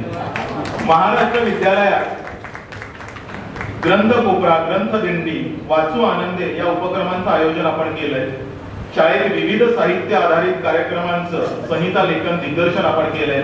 पुष्पांजली असेल, आनंद यात्री असेल, त्रिदल असेल, बोलावा विठ्ठल असेल, अवघारंग एक झाला असेल, त्याचबरोबर शताब्दी, सिंहगर्जनेची, राष्ट्रगीतांची शताब्दी यांचं संकल्पना लेखन जे सौ नंदिनी बर्वे यांनी केलं होतं त्या नाटकांचंही दिग्दर्शन आपण केलंय. त्याचबरोबर शाळाबाह्य कार्यक्रमांचंही निवेदन असेल, म्हणजे याच्यामध्ये निशिगंध वाड असतील, रत्नाकर मतकरी असतील, धनश्री लेले असतील, अशोक बागवे असतील, नंदेश उमप असतील, डॉक्टर स्नेहलता देशमुख असतील, या कार्यक्रमांचं निवेदनही आपण केलंय. अनेक कलाकारांची मुलाखत आपण घेतलेली आहे आणि राज्य शिक्षक पुरस्कार 2016 या कार्यक्रमाचं निवेदनही आपण केलंय. अशा आदर्श शिक्षिका पुरस्कार ज्यांना प्राप्त झालाय त्या सौ मानसी देवेंद्र सूर्यवंशी. धन्यवाद मॅडम. आपण तिसरा पुरस्कार जो देतोय डॉक्टर प्रकाश जमले सर. उत्कृष्ट काव्यसंग्रह पुरस्कार त्यांच्या निखाऱ्यांची गुलमोहर या काव्यसंग्रहाला. सर स्वतः PhD आहेत, पण त्याचबरोबर मुंबई विद्यापीठाचे अर्थशास्त्राचे ते गाईड, मार्गदर्शक सुद्धा आहेत. मला सांगायला अतिशय आनंद होईल इथे उपस्थित असलेल्या प्रज्ञा पंडित या त्यांच्याकडे PhD करतात, त्यांच्या विद्यार्थिनी आहेत. सर जरी अर्थशास्त्राचे शिक्षक असले, आज सकाळीच शोभने सरांनी अनेक अशा मान्यवरांचा उल्लेख केला की ते मराठीचे खरं तर म्हणजे मराठीमध्ये त्यांचं शिक्षण झालेलं नाही किंवा मराठी विषयाचे शिक्षक नाही आहेत, पण तरी पण विपुल साहित्य त्यांनी निर्माण केलंय. अगदी त्याच पद्धतीने अनेक काव्य लेखन, अनेक गाणी डॉक्टर प्रकाश जमले सर यांनी लिहिलेली आहेत. त्यांना आपण उत्कृष्ट काव्यसंग्रह पुरस्कार इथे देतोय. त्यानंतरचा पुरस्कार आपण देतोय मनीषा गोडबोले यांना. त्यांनाही उत्कृष्ट काव्यसंग्रह पुरस्कार शब्दगंध या त्यांच्या काव्यसंग्रहासाठी. कवितेमध्ये उत्कृष्ट भावपूर्ण अनुभूती किंवा हृदयस्पर्शी सुखद शब्दनाद किंवा शब्द ताल यमक यांची सुरेख गुंफण त्यांच्या या काव्यसंग्रहामध्ये आपल्याला अनुभवायला येते. मॅडम कल्याण येथील ओक हायस्कूल इथे ग्रंथपाल म्हणून 23 वर्ष कार्यरत होत्या. काव्यरत्न पुरस्कार यमुनाबाई राणे स्मृती हाही त्यांना प्राप्त झालेला आहे. अशा मनीषा गोडबोले मॅडम.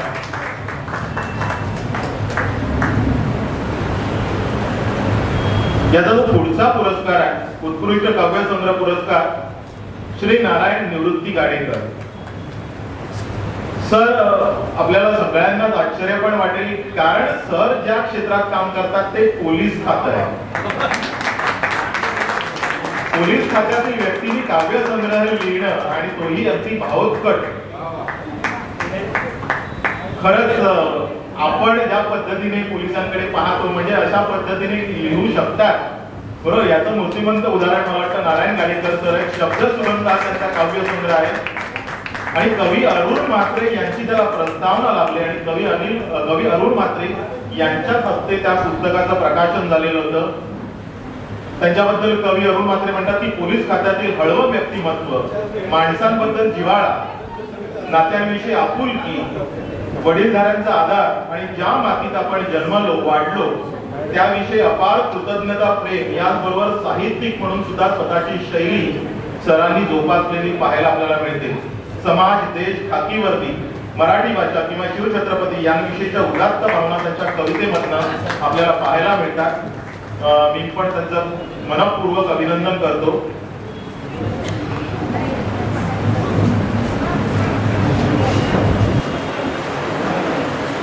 यानंतर अर्थातच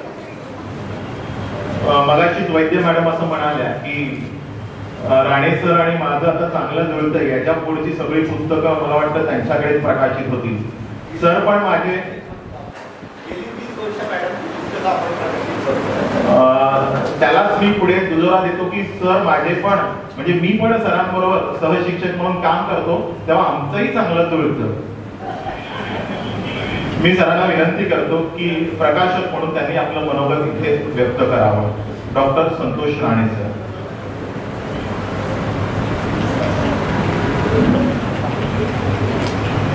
असे जगावे छाताडावर आव्हानांचे लावून अंतर, नजरेमध्ये नजर बांधून आयुष्याला द्यावे उत्तर. पाय असावे जमिनीवरती कवेचा अंबर घेताना, हसू असावे ओठावरती काळीज काढून देताना. काय योगायोग छान आहे बघा. गेले 2 दिवस मी 2 माणसं अशी बघतोय, एक डॉक्टर शोभणे सर आणि प्राध्यापिका अरुणा शोभणे मॅडम, की आज इतका सर्वोच्च सन्मान त्यांना मिळालाय. पण काळीज काढून देणारी माणसं कशी जमिनीवर असतात, त्यांचे हात आकाशापर्यंत फुटलेले असतात, पण ती मातीला विसरत नाही. एकदा जोरदार या 2 व्यक्तींसाठी टाळ्या होऊ द्या. की सरांचं तर त्यांचं ते मगाशी म्हणाले की फोटोमध्ये मला खोत सरांनी अतिशय स्मार्ट दाखवलेलं आहे, पण कॉलेजच्या जीवनात सर तुम्ही स्मार्ट असणार. म्हणजे आता जर एवढे स्मार्ट आहेत, अरुणा मॅडम तुम्हाला जास्त इतिहास माहिती असेल त्यांचा. आणि त्यांचं संपूर्ण आयुष्य जे बघतोय आपण, त्यांच्या कथा घ्या, कादंबऱ्या घ्या, की जमेल तेव्हा जमेल त्याने जमेत घ्यावे गाणे, जगणाऱ्याने जगता जगता मजेत गावे गाणे. असं सुरेल गाणं या दाम्पत्याने गायलेलं आहे. इतकी वर्ष समाजाला जे द्यायचं आहे, देणाऱ्याने देत जावे, घेणाऱ्याने घेत जावे, घेता घेता एक दिवस देणाऱ्याचे हात घ्यावे. असे हात सक्षम करणारे अध्यक्ष आपल्याला लाभले महाराष्ट्राला, आणि ते आज उपस्थित आहेत. मी प्रज्ञा मॅडमचे मुद्दाम आभार मानेन की त्यांच्यामुळे ते शक्य होऊ शकलं. एकदा प्रज्ञा मॅडमसाठी जोरदार टाळ्या होऊ द्या. व्यासपीठावर अनेक मान्यवर आहेत, समोर अनेक मान्यवर आहेत. कोणाचं नाव घेऊ आणि घेऊ नये असं भुतकळ्यात पडावं. मॅडमच्या आई पण इथे आहेत, त्या किती काळजी करत होत्या ते मला माहिती आहे. पण आईच्या समोर आपल्या मुलीचं प्रकाशन व्हावं यासारखं दुसरं भाग्यच नाही. कारण शब्दांची सगळी भाषा आई आपल्याला शिकवते, आणि त्या आईच्या समोर आपल्या लेखीचं प्रकाशन होत आहे. खरं तर प्रत्येकाबद्दल मला बोलायचं आहे, पण आपल्याला अध्यक्षांचं भाषण ऐकायचं आहे. त्यामुळे मी 2 ते 3 मिनिटं, नाही तर पाटील सर म्हणतील मला सांगितलं आणि तुम्ही मात्र बोलताय. पण थोडस प्रत्येकाबद्दल बोललं पाहिजे. माधुरी वैद्य मॅडम जे आहे, त्यांचं माझं नातं जसं फॅमिली डॉक्टर असतो तसा फॅमिली प्रकाशक आहे. म्हणजे मी 11वी 12वीला साहेब शिकवत असताना, मला वाटतं त्याला आता 22 ते 23 वर्ष झाली, तेव्हा ज्यापासून पुस्तकं त्यांची सुरुवात केली ते आतापर्यंत नर्मदा परिक्रमेपर्यंत ही अखंड परिक्रमा सुरू आहे. त्यांचं लेखन हे हळूवार आहे. माणसाने माणसाशी माणसासारखं वागावं हे सांगणारं त्यांचं लेखन आहे.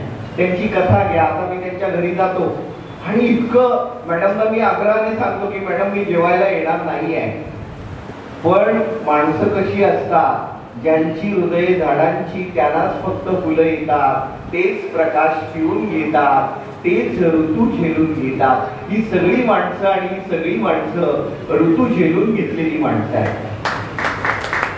मूळ मुद्दा असा की त्या प्रज्ञा मॅडम, सोपारकर मॅडम पण इथे पत्रकार उपस्थित आहेत, ते जेवण बनवूनच ठेवतात. तुम्ही जेव्हा नाही तर जेवू नका, मी बनवलेलं आहे. म्हणजे माझ्या पद्धतीने मी वागलेली आहे, आता तुम्ही कसं वागायचं ते ठरवा. त्यांच्या साहित्याबद्दल खूप बोलण्यासारखं आहे. अनेक पुस्तकं आहेत. त्यांचं युरेका हे कव्हर आमच्या दर्शनने केलंय, त्याचा इथे सत्कार नंतर सरांच्या हस्ते होणार आहे. आमचा कॉलेजचा विद्यार्थी आहे शिवायचा, आमचे सगळे विद्यार्थी इथे आहेत. तर हे कव्हर त्यांनी केलंय. मॅडमची कादंबरी आहे, कथासंग्रह आहे, मॅडमचं ललित लेखन आहे, आणि मुळामध्ये मॅडमच्या कविताही आहे. एक कविता मी वाचतो आणि नंतर मी पुढच्या लेखिकेकडे वळतो. जीवनसरिता नावाची त्यांची कविता आहे. तोच देव तोच दगड तोच शेंदूर, किती करता रे थोताण, जीवन हे क्षणभंगूर. तीच माणसं, त्याच व्यथा, त्याच संसार कथा, चुली घरोघर मातीच्या, इथून तिथून सगळ्यात सारख्या. संकटाचे डोंगर, आपण कोरोना पाहिला, इतकं सगळं सहन केलं. संकटाचे डोंगर, काही दुःखाच्या, अश्रूंचे महापूर, काळजाच्या खाचा खोचा, आठवणींचे काबूर, अपयशाच्या टांगड्या, हृदयात दडपून सर्व खाणाखुणा. हसत राहावे सतत माणसाने, जगांच्या आनंदाकरिता, रडावे एकांतात, तीच तर आहे जीवनसरिता. क्या बात आहे मॅडम, खूप छान. अशा प्रकारचं लेखन करणाऱ्या आमच्या माधुरीताई, खरोखर मी त्यांचा आभारी आहे. आणि त्यानंतर एक अतिशय रसिक असं व्यक्तिमत्व आहे. मगाशी जे मनीष सर आले व्यासपीठावर, त्यांचा प्रचंड पाठिंबा असल्यामुळे प्रज्ञा मॅडम गेली अनेक वर्ष लिहित आहेत. आता त्यांची इतकी पुस्तकं येणार आहेत आणि त्यांना तर अध्यक्षांनी सल्ला दिलाय की तुम्ही आता कादंबरीकडे वळा, तुम्ही आता कथेकडे वळा. माणसाच्या जीवनाचा जो गाभा आहे तो तुम्ही आता शोधून काढा. म्हणजे एका संमेलनाच्या अध्यक्षांनी हे सांगणं, हे मॅडम तुमचं गौरव आहे तुमचा हा. कारण त्यांचं सगळं लेखन कसं आहे, बेहतर से बेहतर की तलाश कर, मिल जाए नदी तो समंदर की तलाश कर, टूट जाते हैं शीशे पत्थरों की चोट से, तोड़ दे पत्थर ऐसे शीशे की तलाश. असा हा साहित्याच्या रूपात त्या आरसा शोधत असतात, ज्या आरशामध्ये आपली माणसं आपली वाटावी. बघा, त्याचे बंधू तिथे मागे बसले आहेत, वहिनी बसले आहेत, सगळे इथे बहीण बसली आहे, आई बसली आहे. म्हणजे सगळं गणगोत कसं येतं बघा आपल्या माणसाला. कारण आपली माणसं तेव्हाच येतात की जेव्हा आपण आपल्या माणसांची माणसांसारखं वागतो. जंगले सर आमच्या इथे बसलेले आहेत, चांगले गझलकार आहेत, चांगले कवी आहेत. तर मॅडमच्या सगळ्या कवितेतून, सगळ्या लेखनातून खरं आपण विद्यार्थ्यांसाठी चर्चासत्र ठेवलं पाहिजे की मॅडमच्या कवितेमध्ये मुख्य जागा काय आहे. त्यांचं सतत पॉझिटिव्ह, आता ही इतकी पुस्तकं सरांनी त्यांची नावं दाखवली की होकारात्मक जगण्याचा महामंत्र देणारी त्यांची कविता. नुसतं लढणार नाही आम्ही, तर आम्ही विजयी होणार. आणि विजयाचा मंत्र देणारी कविता कशी आहे बघा. कमकुवत होऊन जगण्यापेक्षा कणखर होऊन जगणं जास्त सोपं. क्या बात. कमकुवत होऊन जगण्यापेक्षा कणखर होऊन जगणं जास्त सोपं. कमकुवत मनाची वाटचाल फक्त त्रास, दैनावस्था आणि हलाखीकडे जाते. तर कणखरपणा वाटेतली वादळं झेलत सही सलामत पहिलं तीरावर. आपल्या रक्तातून नुसत्या लाल आणि पांढऱ्या पेशी व्हायला नको, तर कॉन्फिडन्स व्हायला पाहिजे. मी वर्गात म्हणतो की आपले आई वडील सगळं आपल्याला देतात, पण महत्वाचं देतात ते म्हणजे आत्मविश्वास. कॉलेजमध्ये पण मी म्हणतो तुम्ही कितीही लोक आम्हाला त्रास द्या, पण आमच्या आई वडिलांनी आम्हाला असं घडवलंय की मांजरीला जसं कुठूनही फेका ती 4 पायावर उभी राहते, तसे आम्ही उभे राहणार. मॅडमच्या कवितेत हाच जागा आहे. प्रत्येक खचवणाऱ्या क्षणी आय एम स्ट्रॉंग हा कानमंत्र स्वतःला सांगण्याची, होऊ दे काय व्हायचं ते मी बघून घेईन अशी स्वतःला हिंमत देण्याची, स्वतःला हिंमत देण्याची. साहित्य एक कोसळणाऱ्या समाजाला उभं करण्याचं काम करतं. बघा, मगाशी पोलिसांचं उदाहरण दिलं. इथे आमचे परशुराम लोखंडे सर उपस्थित आहेत. मी त्यांना व्यासपीठावर बोलवतो आणि अध्यक्षांच्या हस्ते क्राईम ब्रँचचे मोठे अधिकारी आहेत, पण किती हळवे आहेत बघा. विश्वास बसेल, पोलीस खात्याची माणसं इतकी हळवी असतात. आमचे गाडेकर सर, म्हणजे मला सर विश्वास, तुम्ही खरंच आहात का पोलीस खात्यात? इतकं हळवं. या परशुराम आपले लोखंडे सर, बघा त्यांचा कविता संग्रह पण येतोय, त्यांच्याकडे बघितलं मी मला घाबरायला होतं. या सर, अध्यक्षांच्या हस्ते आपण त्यांना हे गुलाबाचं हे देऊया. ते फक्त बघत राहा त्यांच्याकडे. क्राईम ब्रँचचे वाटतात की नाही प्रज्ञा मॅडम, वाटतंय की नाही?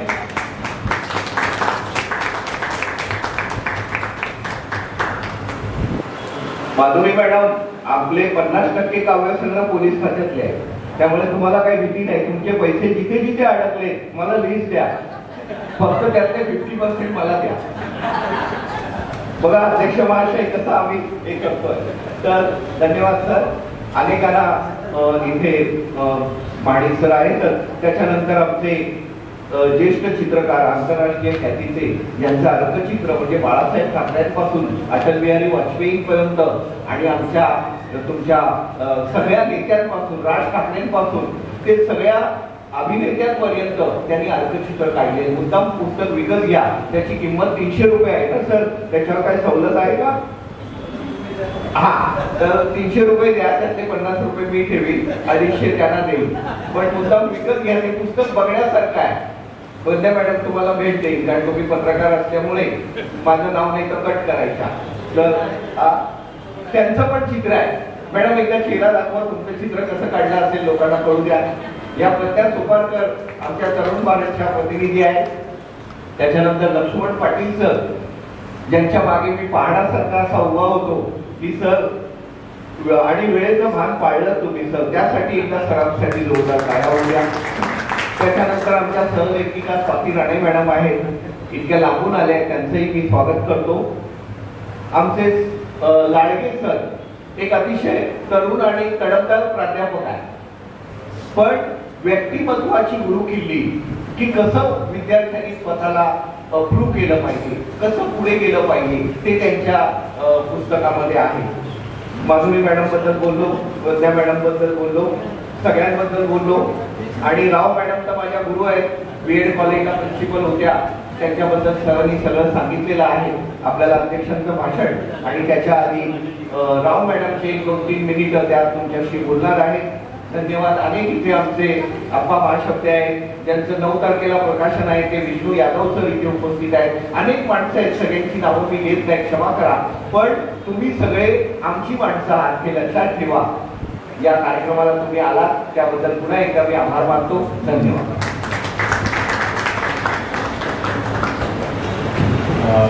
धन्यवाद सर. मी राव मॅडम यांना विनंती करतो की त्यांनी आपलं मनोरंजन व्यक्त करावं.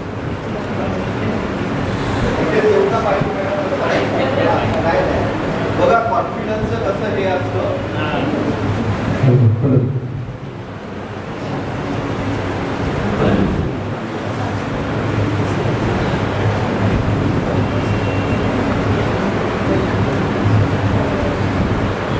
माझ्या सर्व साहित्य प्रेमी बंधू बहिणींना, सर्व मंडळी, सर्वांना माझे शुभ आशीर्वाद. 4 शब्द म्हणतात, पण 4 शब्द कसे बोलू मला ना गद्यामध्ये काही समजत नाही. प्रत्येक गोष्ट मला कवितेतूनच सुटते आणि तेच मी तुम्हाला ऐकवणार आहे. सकाळचीच गोष्ट आमच्या मोलकर्णीची. सखू आली अंग अंग मोडत लचकत मुचकत मोडत घरात घुसली, केसने हातात घेतली, झाडू मारू लागले. इतक्यात तेव्हा पाहिलं टेबलावरचं पिटकलं घड्याळ. सखूची नजर झाली घायाळ. तिने इकडे पाहिले तिकडे पाहिले, हळूच ते उचलले, पोटात टाकून ठेवले. इतक्यात गदर वाजू लागला. सगळी माणसं धावून आली. सखूकडे संशयाने पाहू लागली. खूप घाबरली सखू, खूप घाबरले. खेर येऊन खाली पडली. पण इतक्यात काही समजलं नाही. इतक्यात जोराने वारा सुरू झाला. अरे बापरे, वादळ वारा. घरात घुसला, देवघरात घुसला. माझ्या पदरात सुद्धा घुसला. निर्लज्ज मेला. पण माझं लक्ष गेलं भिंतीवरच्या फोटोकडे. फोटो थर थर थर थर कापत होते. वारा आला ना, मग इतक्यात टप आवाज आला. मी बघितलं, एक पत्र खाली पडलं होतं. हळूच उचललं. अरे हे तर मी मला आलेलं पत्र. हा, मी पुन्हा वाचायला घेतलं. तुम्हाला सन्मानित करण्यात येणार आहे. आनंदी आनंदकडे, जिकडे तिकडे चोहीकडे सुरात सूर मिसळले. सुरात सूर मिसळले. साधून आला ऊर. तक्रार नव्हती. मला नका करू दूर दूर दूर. इतक्यात मला आठवली एक कविता. कविता नेहमीच आठवते मला. इथे येता येता अवचित, इथे येता येता अवचित, क्षणिक घडले खचित. शब्द धावू लागले अवती भोवती. कानात सांगू लागले काहीतरी काहीतरी. सरली असतील 28 युग, परंतु अशी सभा मात्र चालू असणे 28 युग 28 युग. थँक्यू. तुम्ही माझे 2 शब्द ऐकल्याबद्दल मला खूप खूप धन्यवाद द्यायचे वाटतात.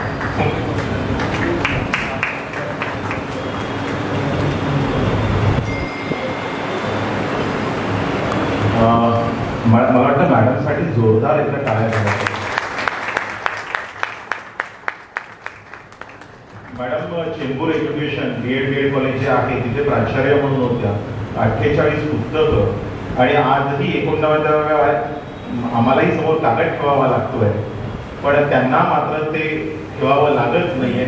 मला वाटतं तरुणात दिसणारे तिन्ही प्रकार तेजस्वीचा असेल, तपस्वीता असेल आणि तत्परता असेल, मला वाटतं इथे आहे. अर्थातच आपण ज्यांचं भाषण ऐकण्यासाठी इथे थांबलो तत्पूर्वी 2 आपण सत्कार करणार आहोत. आणि मला माहिती आहे की आपल्याला बऱ्याच जणांना समोर बसलेल्या व्यासपीठावरच्या मंडळींचा सत्कार करायचा आहे, पुष्पगुच्छ द्यायचा आहे, पण ते आपण शेवटी घेणार आहोत. इथे उपस्थित असलेल्या शोभणे सर यांच्या सौभाग्यवती अरुणा मॅडम यांना पुष्पगुच्छ द्यायची विनंती मी पंडित मॅडम यांना करतो.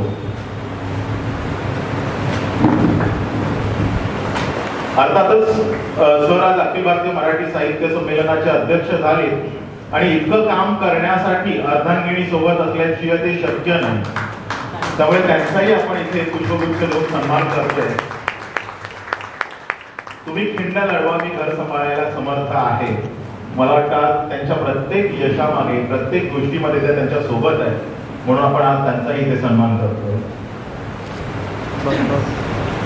त्याचबरोबर समोर आई आहे. मी मुद्दाम आई म्हणून उल्लेख करतोय त्यांचा की आपली पॉझिटिव्ह एनर्जी किंवा आपली इच्छाशक्ती की आपण आपल्या मुलींच्या कार्यक्रमासाठी इथे उपस्थित आहात. मी त्यांनाही विनंती करतो की त्यांनी व्यासपीठावरती यावं.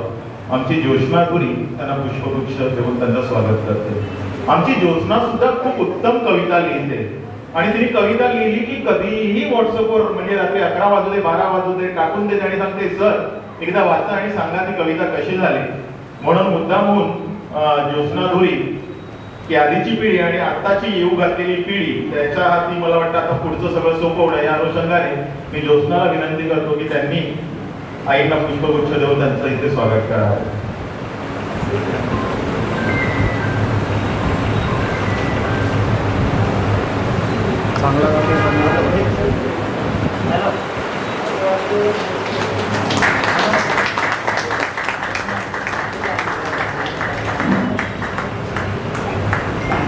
धन्यवाद. आजचे व्याख्याते किंवा आजच्या या कार्यक्रमाचं अध्यक्षस्थान त्यांनी भूषवलं असे 97व्या अंमळनेर इथे होणाऱ्या अखिल भारतीय मराठी साहित्य संमेलनाचे नियोजित अध्यक्ष डॉक्टर रवींद्र शोभणे सर, आपण MA BEd PhD आहात. त्याचबरोबर धनवटे नॅशनल कॉलेज नागपूर इथे आपण सेवा कार्यरत होतात. जवळपास आपल्या 11 कादंबऱ्या, प्रवाह असेल, मी मान्यवरांना विनंती करेन ठिकाणी व्यासपीठावरती स्थानापन्न व्हावं. जवळपास 11 कादंबऱ्या, प्रवाह असेल, रक्तध्रुव असेल, कोंडी असेल, चिरेबंद असेल, 26 दिवस असेल, उत्तरायण, पडगम, पांढर, अश्वमेध, पांढरे हत्ती, होळी, त्याचबरोबर वर्तमान, काही दिशा, शहामृग, तद्भव, अदृश्याच्या वाटा, चंद्रोत्सव, ओल्या पापाचे फुटकार, महत्तम साधारण विभाजन, भवताल असे अनेक कविता संग्रह, 2 ललित संग्रह, 1 व्यक्तिचित्र संग्रह, 6 समीक्षणात्मक ग्रंथ, वैचारिक 1 ग्रंथ आहे, त्याचबरोबर संपादित साहित्य कृती 3 आहे आणि आगामी येऊ घातलेलं निवडक रवींद्र शोभणे हा कथा संग्रह. त्याचबरोबर आपल्या साहित्याचं हिंदी, गुजराती आणि इंग्रजी भाषांमध्ये सुद्धा अनुवाद झालेला आहे आणि आपणही हिंदीतील 1 कविता संग्रह आणि 1 कथा संग्रह याचा मराठीत अनुवाद केलेला आहे. जवळपास 35हून अधिक पुरस्काराने आपण सन्मानित आहात. अनेक ठिकाणी संमेलनाचे अध्यक्ष म्हणून गेलेले आहात. एवढंच नव्हे तर अखिल भारतीय मराठी साहित्य संमेलनात 11 वेळा आपण सहभागी झालेला आहात. आणि अर्थातच मराठी साहित्य संमेलनाची जी परंपरा आहे, अगदी न्यायमूर्ती रांगडे यांच्यापासून सुरू झालेली, मग ते नची केळकर असतील, आमचे विनायक सावरकर असतील, पु ल देशपांडे असतील, आचार्य अत्रे असतील, दुर्गाबाई भागवत असतील, ते आतापर्यंत अगदी नरेंद्र चपळगावकर असतील, अशा दिग्गजांनी जे पद भूषवलं त्या पदावरती आपली नियुक्ती झाली, अतिशय अभिमानाची आमच्यासाठी गोष्ट आहे. मी असे बहुआयामी व्यक्तिमत्व डॉक्टर रवींद्र शोभणे सर, मी यांना विनंती करतो की त्यांनी या प्रसंगी आपलं मनोगत व्यक्त करावं. Doctor Ravindra Shobhane sir.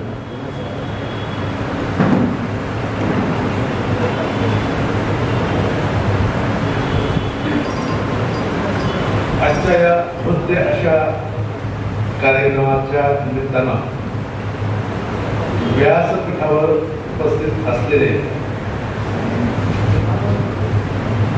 काय म्हणतात की सप्तर्षी म्हणते 7 लेखक या ठिकाणी व्यासपीठावर आहेत आणि त्या 7 लेखकांना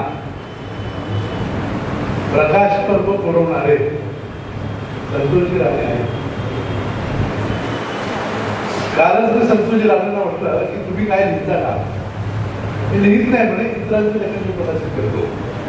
एवढा छान बोलणारा, इतकं छान वाङ्मय समज असणारा माणूस त्यांनी आपल्या लेखनावर एवढा अन्याय करू नये.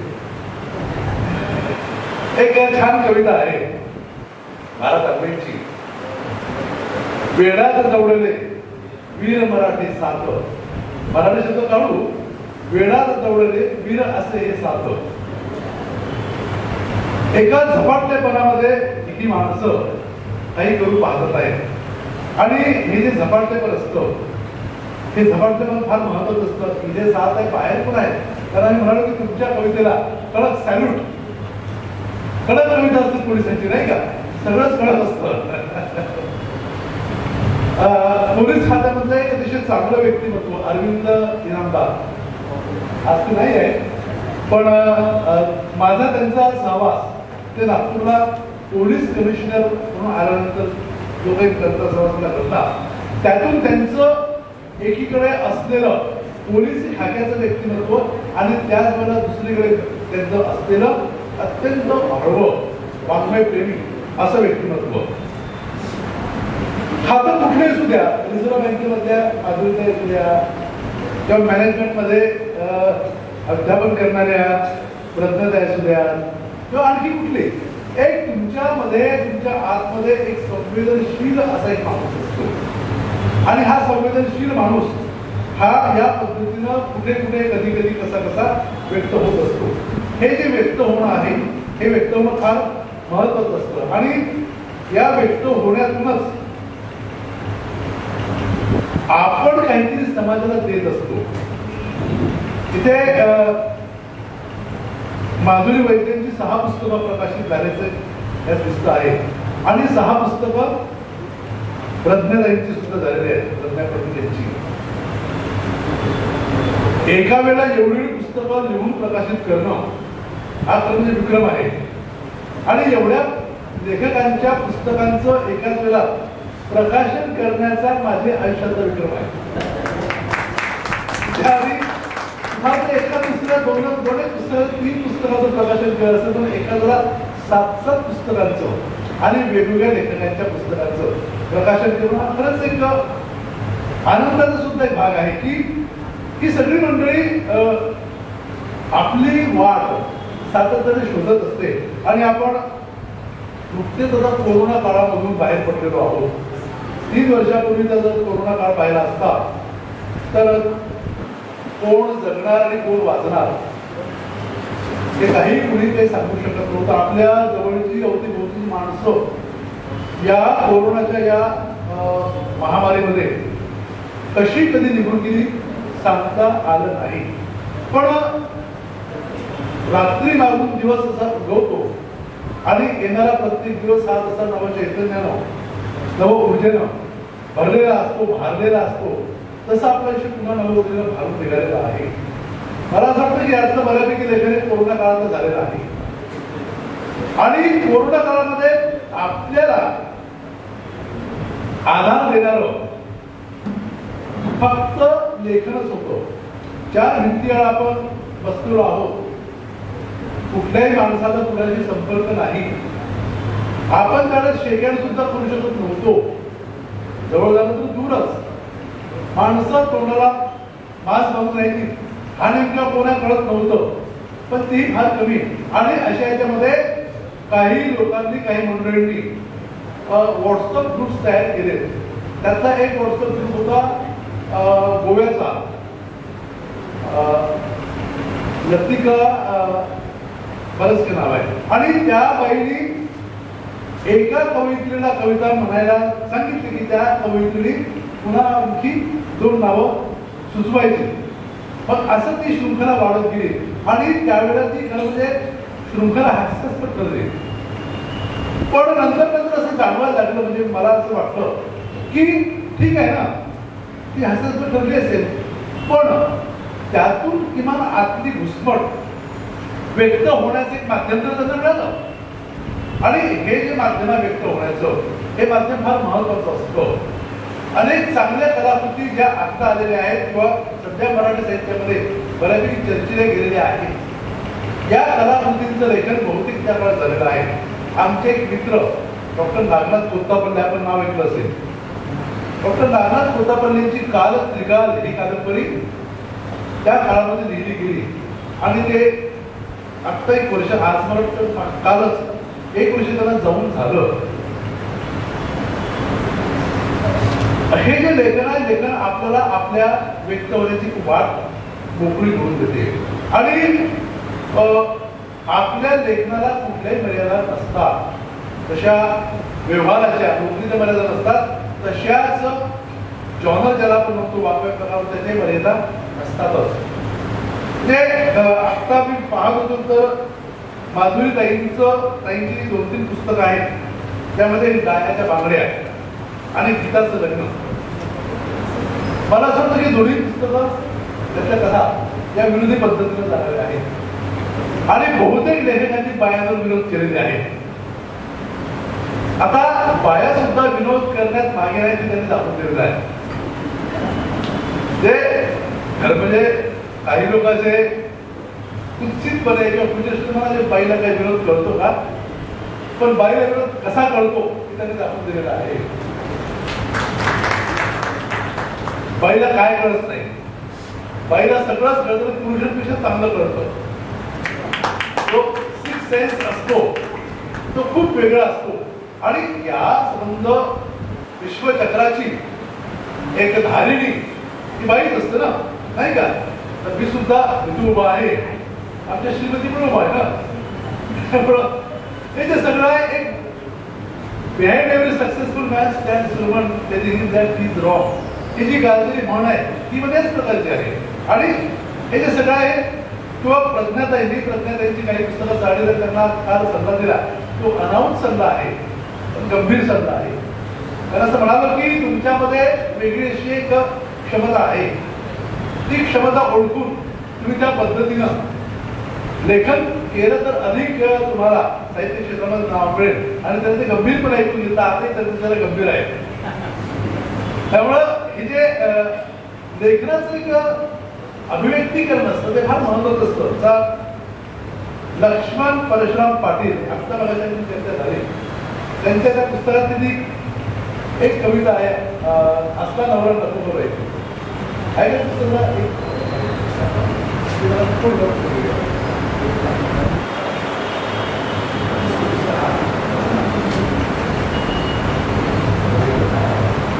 तर आता ह्या सगळ्या परंपरा आता मोडीत निघालेल्या आहेत. बोली मोडीत निघालेली आहे, काही परंपरा मोडीत निघालेल्या आहेत, काही गोष्टी मोडीत निघालेल्या आहेत आणि त्या मोडीत निघणं हे आजच्या काळाचं एक मागणं आहे, त्या काळाची गरज आहे अशा पद्धतीने आमची चर्चा झाली. पण ज्या काही आपल्या समाजातल्या बोली आहेत, आपल्या समाजातलं जे काही जुनं आहे त्या जुन्याचं दस्तावेजीकरण करणं, ते दस्तावेजीकरण करून ते टिकवून ठेवणं, मग ते शब्दांच्या माध्यमातून असेल, ते ऑडिओ माध्यमातून असेल, ते व्हिडिओ माध्यमातून असेल, ते होणं गरजेचं असतं. आणि त्यामुळं त्यांनी हे जे काम केलेलं आहे हे काम अतिशय महत्वाचं काम आहे. म्हणजे एक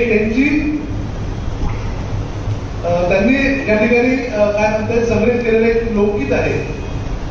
टपोऱ्या झेंडूचा लाल लाल गोंडा, लाल लाल गोंडा ग टपोऱ्या झेंडूचा लाल गोंडा, शिक्षक नवरा नको ग मला, नको ग मला, शिक्षक नवरा नको ग मला, हातावर चिडी देईन मला, देईन गे बाय मला, हातावर चिडी देईन मला, टपोऱ्या झेंडूचा लाल गोंडा, दारुडे नवरा नको मला, नको मला, दारुडे नवरा नको मला, रातभर दिनाना घाली गेला, घाली का मेला, रातभर दिनाना घाली गेला, टपोऱ्या झेंडूचा लाल लाल गोंडा. आता हे जे आहे गोंडा म्हणजे काय? गोंडा आज जर आपण जर कॉलेजच्या विद्यार्थ्यांना विचारलं त्यांना गेंडा माहित आहे, गोंडा माहिती नसणार किंवा झेंडू किंवा अनेक असे शब्द किती शब्दात काल पाहिजे झालेले आहेत. आणि या शब्दाचं एक संग्रहीकरण करणं, त्या गाण्यांना एकत्रित करणं फार महत्वाचं आहे. आणि याचं काम आपल्या मराठी साहित्यामध्ये सोपानदेव चौधरीकडून केलेलं आहे. सोपानदेव चौधरींची आई बहिणाबाई चौधरी, बहिणाबाई चौधरी सकाळी जात्यावर बसायच्या आणि स्वराची गाणी म्हणायच्या. जेव्हा सोपानदेव लहान होते तेव्हा त्यांना असं वाटतं की कुठेतरी पाठांतर केलेली गाणी असतील. आणि मग जेव्हा सोपानदेव चौधरी जाणते झाले तेव्हा त्यांनी आपल्याला विचारलं की ही जी तुझी गाणी म्हणते ती कुठली आहे? बहिणाबाई म्हणाल्या की मी स्वतः रचलेली आहे, मला जसं जसं आठवतं तशी तशी मी ती गाणी म्हणते. आणि ही सबंध गाणी सोपानदेवांनी तिच्या मुखीमधून ती लिहून घेतली.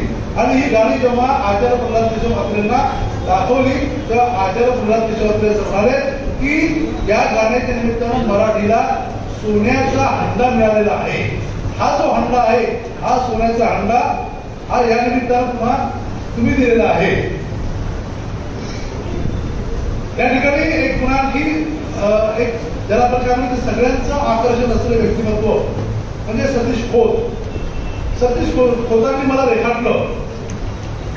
अतिशय हँडसम असणारा लेखक त्यांनी उभा केला आणि माझ्या बाजूला त्यांनी भारतेंद्र नेमाळला उभं केलं. भारतेंद्र नेमाळे माझ्याकडे डोळे वटवून पाहत आहेत आणि त्यांच्या बाजूला मी आहे. आणखी चित्र जेव्हा व्यंगचित्र हे माध्यमच फार वेगळं आहे. पु ल देशपांडेंनी अतिशय छान अर्कचित्र शब्दांच्या माध्यमातून रेखाटलेली आहे. काय त्याला आंतरवक्र भिंग आणि बहिर्वक्र भिंग असे जे दोन भिंगाचे प्रकार विज्ञानामध्ये आहेत. तर आपण जर बहिर्वक्र भिंगाच्या समोर उभं राहिलं तर कसे दिसू आणि आंतरवक्र भिंगासमोर उभं राहिलं तर कसे दिसू हे जे दिसणं असतं किंवा एखादं चमकणारं चकचकीत भांड असतं त्या चकचकीत भांड्याच्या समोर आपण उभं राहिलं तर आपण आपल्याला त्या पद्धतीने रूपात पाहतो.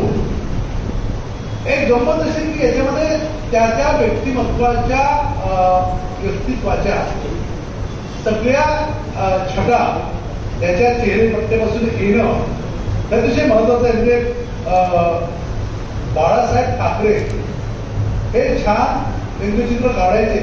व्यंगचित्र काढण्यामध्ये त्यांचा कुठे धरत नव्हते किंवा तिकडे आणखी एक आर.के. लक्ष्मण होते. बाळासाहेब ठाकरेंना व्यंगचित्र सादर करणारे सतीश खोत आणि मी व्यंगचित्र काढतो पण माझंच व्यंगचित्र काढून मला सप्लिमेंट देताना हा माझा बाप भेटला. या पद्धतीने त्यांनी त्याच्याकडे पाहिलेला आहे. कारण की माझे फोटो आहे. हा, आणि जुनी गोष्ट आहे. हे जे सगळं जे साहित्याचं एकूणच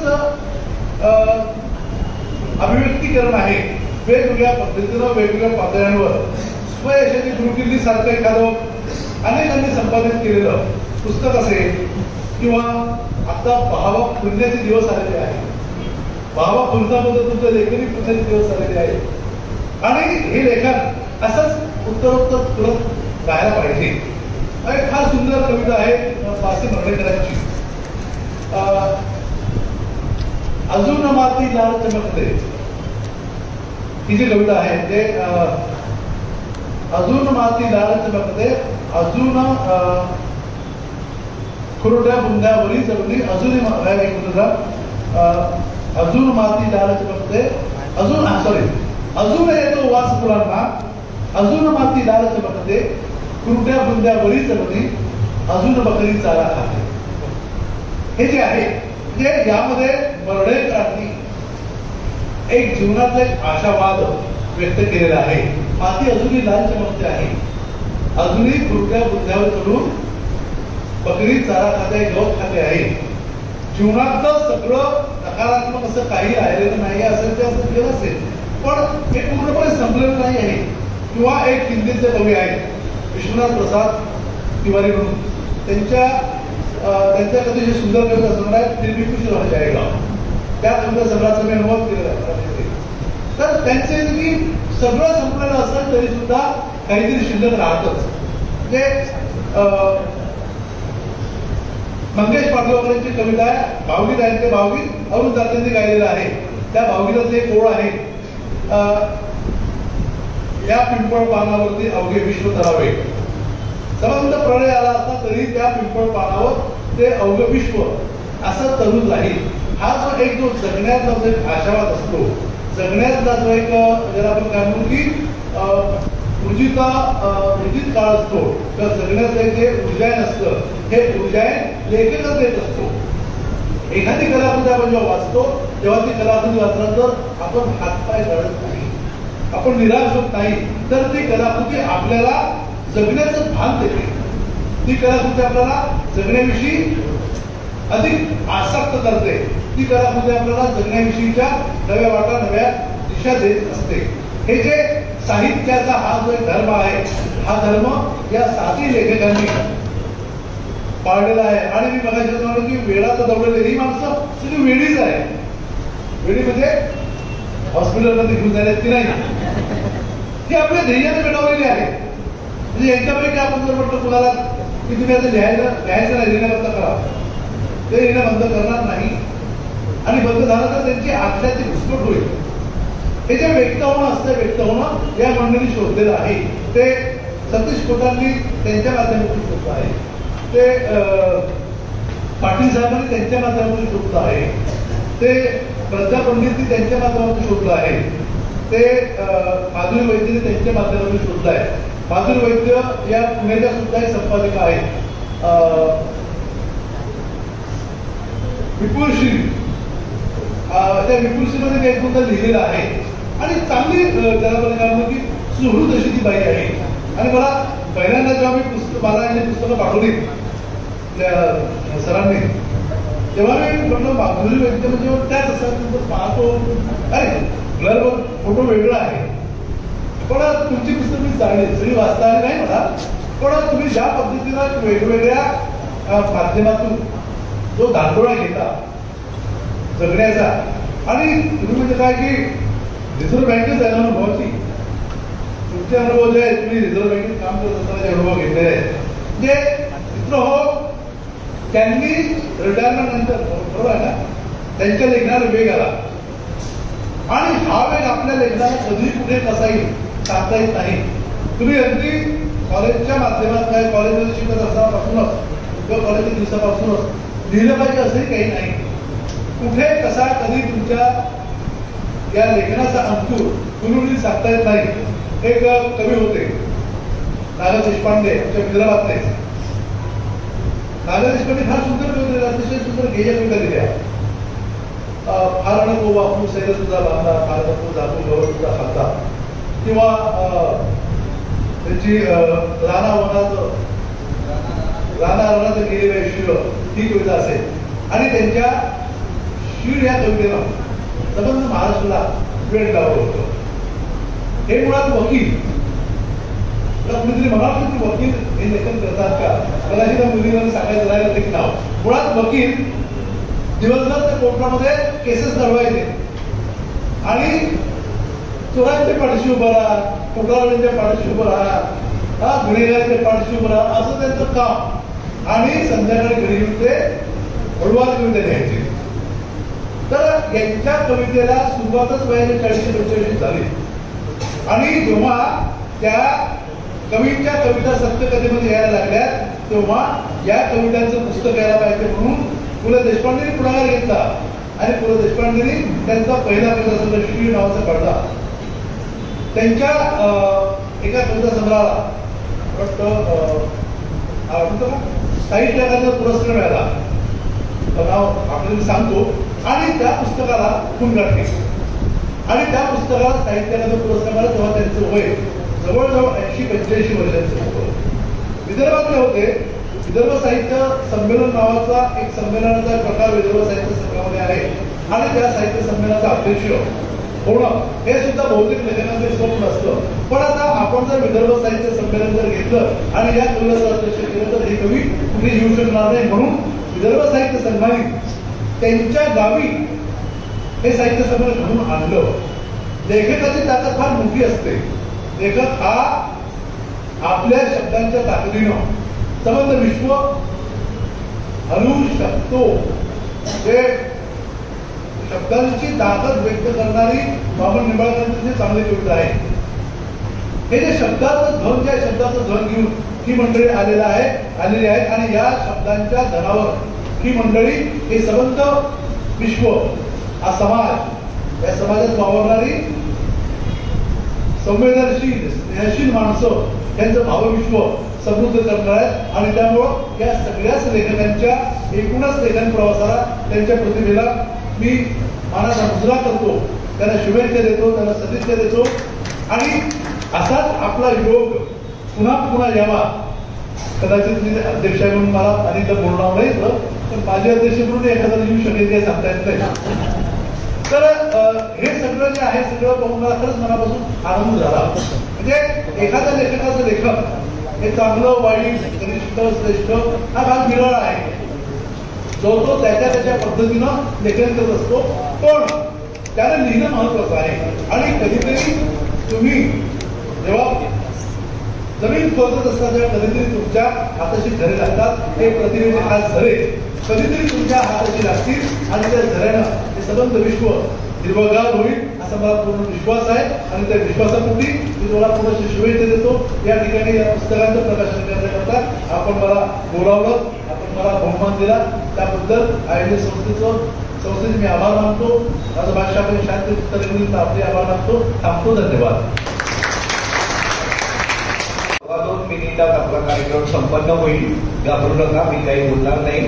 मॅडम, फक्त इथे मागे बसलेले आमचे मराठी ग्रंथ संग्रहालयाचे अध्यक्ष विद्याधर ठाणेकर, जे सांस्कृतिक विद्यापीठ म्हणून ओळखलं जातं, ते इथे बसलेले आहेत. मान खाली घालून ते भाषण ऐकत होते. हो, ते मागे बसून सगळ्यांना संधी देत असतात पुढे जाण्याची. तर त्यांचेही मनापासून आभार. या ठिकाणी आमचे मेजॉरिटी या कविता संग्रहाचे कवी श्रीकांत भिडे सर उपस्थित आहेत, ज्यांचं बऱ्याच वर्षापूर्वी आपण पुस्तक प्रकाशित केलं होतं. मी अध्यक्षांना विनंती करतो की या उत्सवाच्या धबधब्याला एक गुलाब पुष्प म्हणजे पुष्पगुच्छ अनेक गुलाबांचा इथे द्यावा. मी त्याला व्यासपीठावर लगेचच आमंत्रित करतो. त्यानंतर हे जे युरेका या काव्यसंग्रहाचं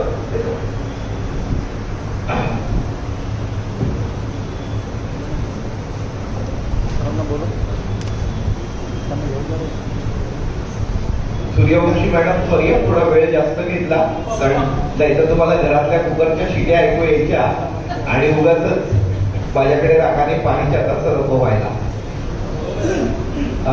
तर व्यासपीठ आले जे न देखी रवी ओ देखी कवी असे आहेत म्हणून ते शांत असे मग्न होते. म्हणजे बघा किती कौतुक होतंय वगैरे काही नसतं, ते आपल्या दुनियेत असतात. जोरदार टाळ्यांनी आपण त्यांचं कौतुक करूया. आमच्या अतिशय गुणी विद्यार्थी, अनेक विद्यार्थी आहेत, सगळेच गुणी आहेत, पण दर्शन कोळंबकर यांनी अतिशय अप्रतिम चित्र केलेलं आहे, त्याच्यासाठी जोरदार टाळ्या होत्या. जोशी मेडिकल कॉलेजला NYBA ला शिकतोय आणि अशी चित्र तो काढून घेतो, म्हणजे काढून देतो. तुम्ही त्याच्याकडून घेऊ शकता दर्शन. मी अध्यक्षांना विनंती करतो की आमच्या या विद्यार्थ्यांचं त्यांचे पालकही आलेले आहेत, त्यांनी व्यासपीठावर यायला हरकत नाही.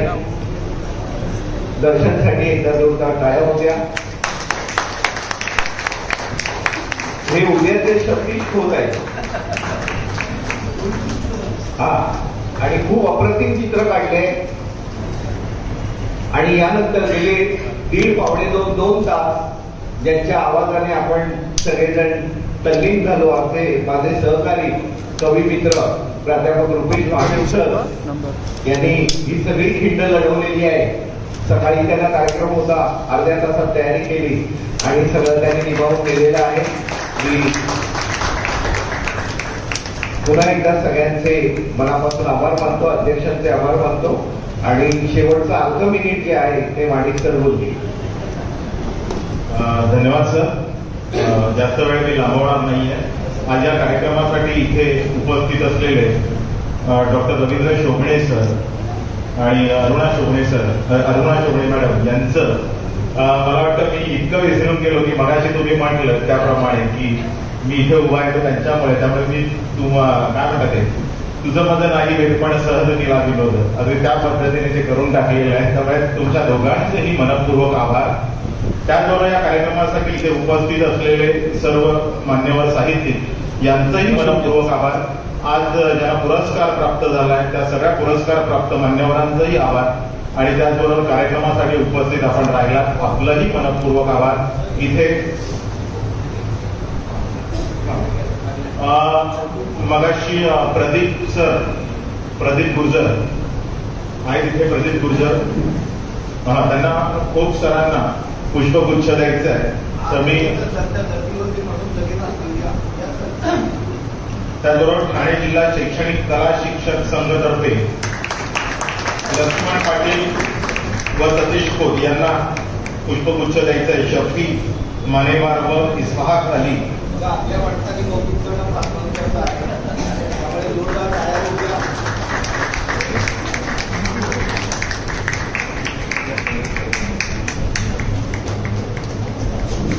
अजून कोणी आहे का? आणि डॉक्टर उषाराव मॅडमचे भाऊ आणि भाऊजाई पण आले बघा. आपली माणसं कशी कौतुक करायला बाहेर मुद्दाम आलेले आहेत, त्यांचंही जोरदार टाळ्या होते. चौधरी मॅडम पण आलेले आहेत, त्यांचंही स्वागत आहे. आणि अल्पोबार घेतल्याशिवाय तुम्ही जाऊ नये, सगळ्यांना मिळाला आहे ना मॅडम. प्रश्न चांगली आहे. माधुरी मॅडम माधुरी मॅडमला द्या पेपर कसे वाटले, आणि पेढा आवडला असेल तर डबल घेऊ शकता, जास्त आणलेला. सर्वांचा मनपूर्वक आभार व्यक्त मानतो. अनवधानाने कुणाचं नाव घेणं राहिलं असेल तर त्यांचेही आभार. आणि कार्यक्रम इथेच संपला असं जाहीर करतो.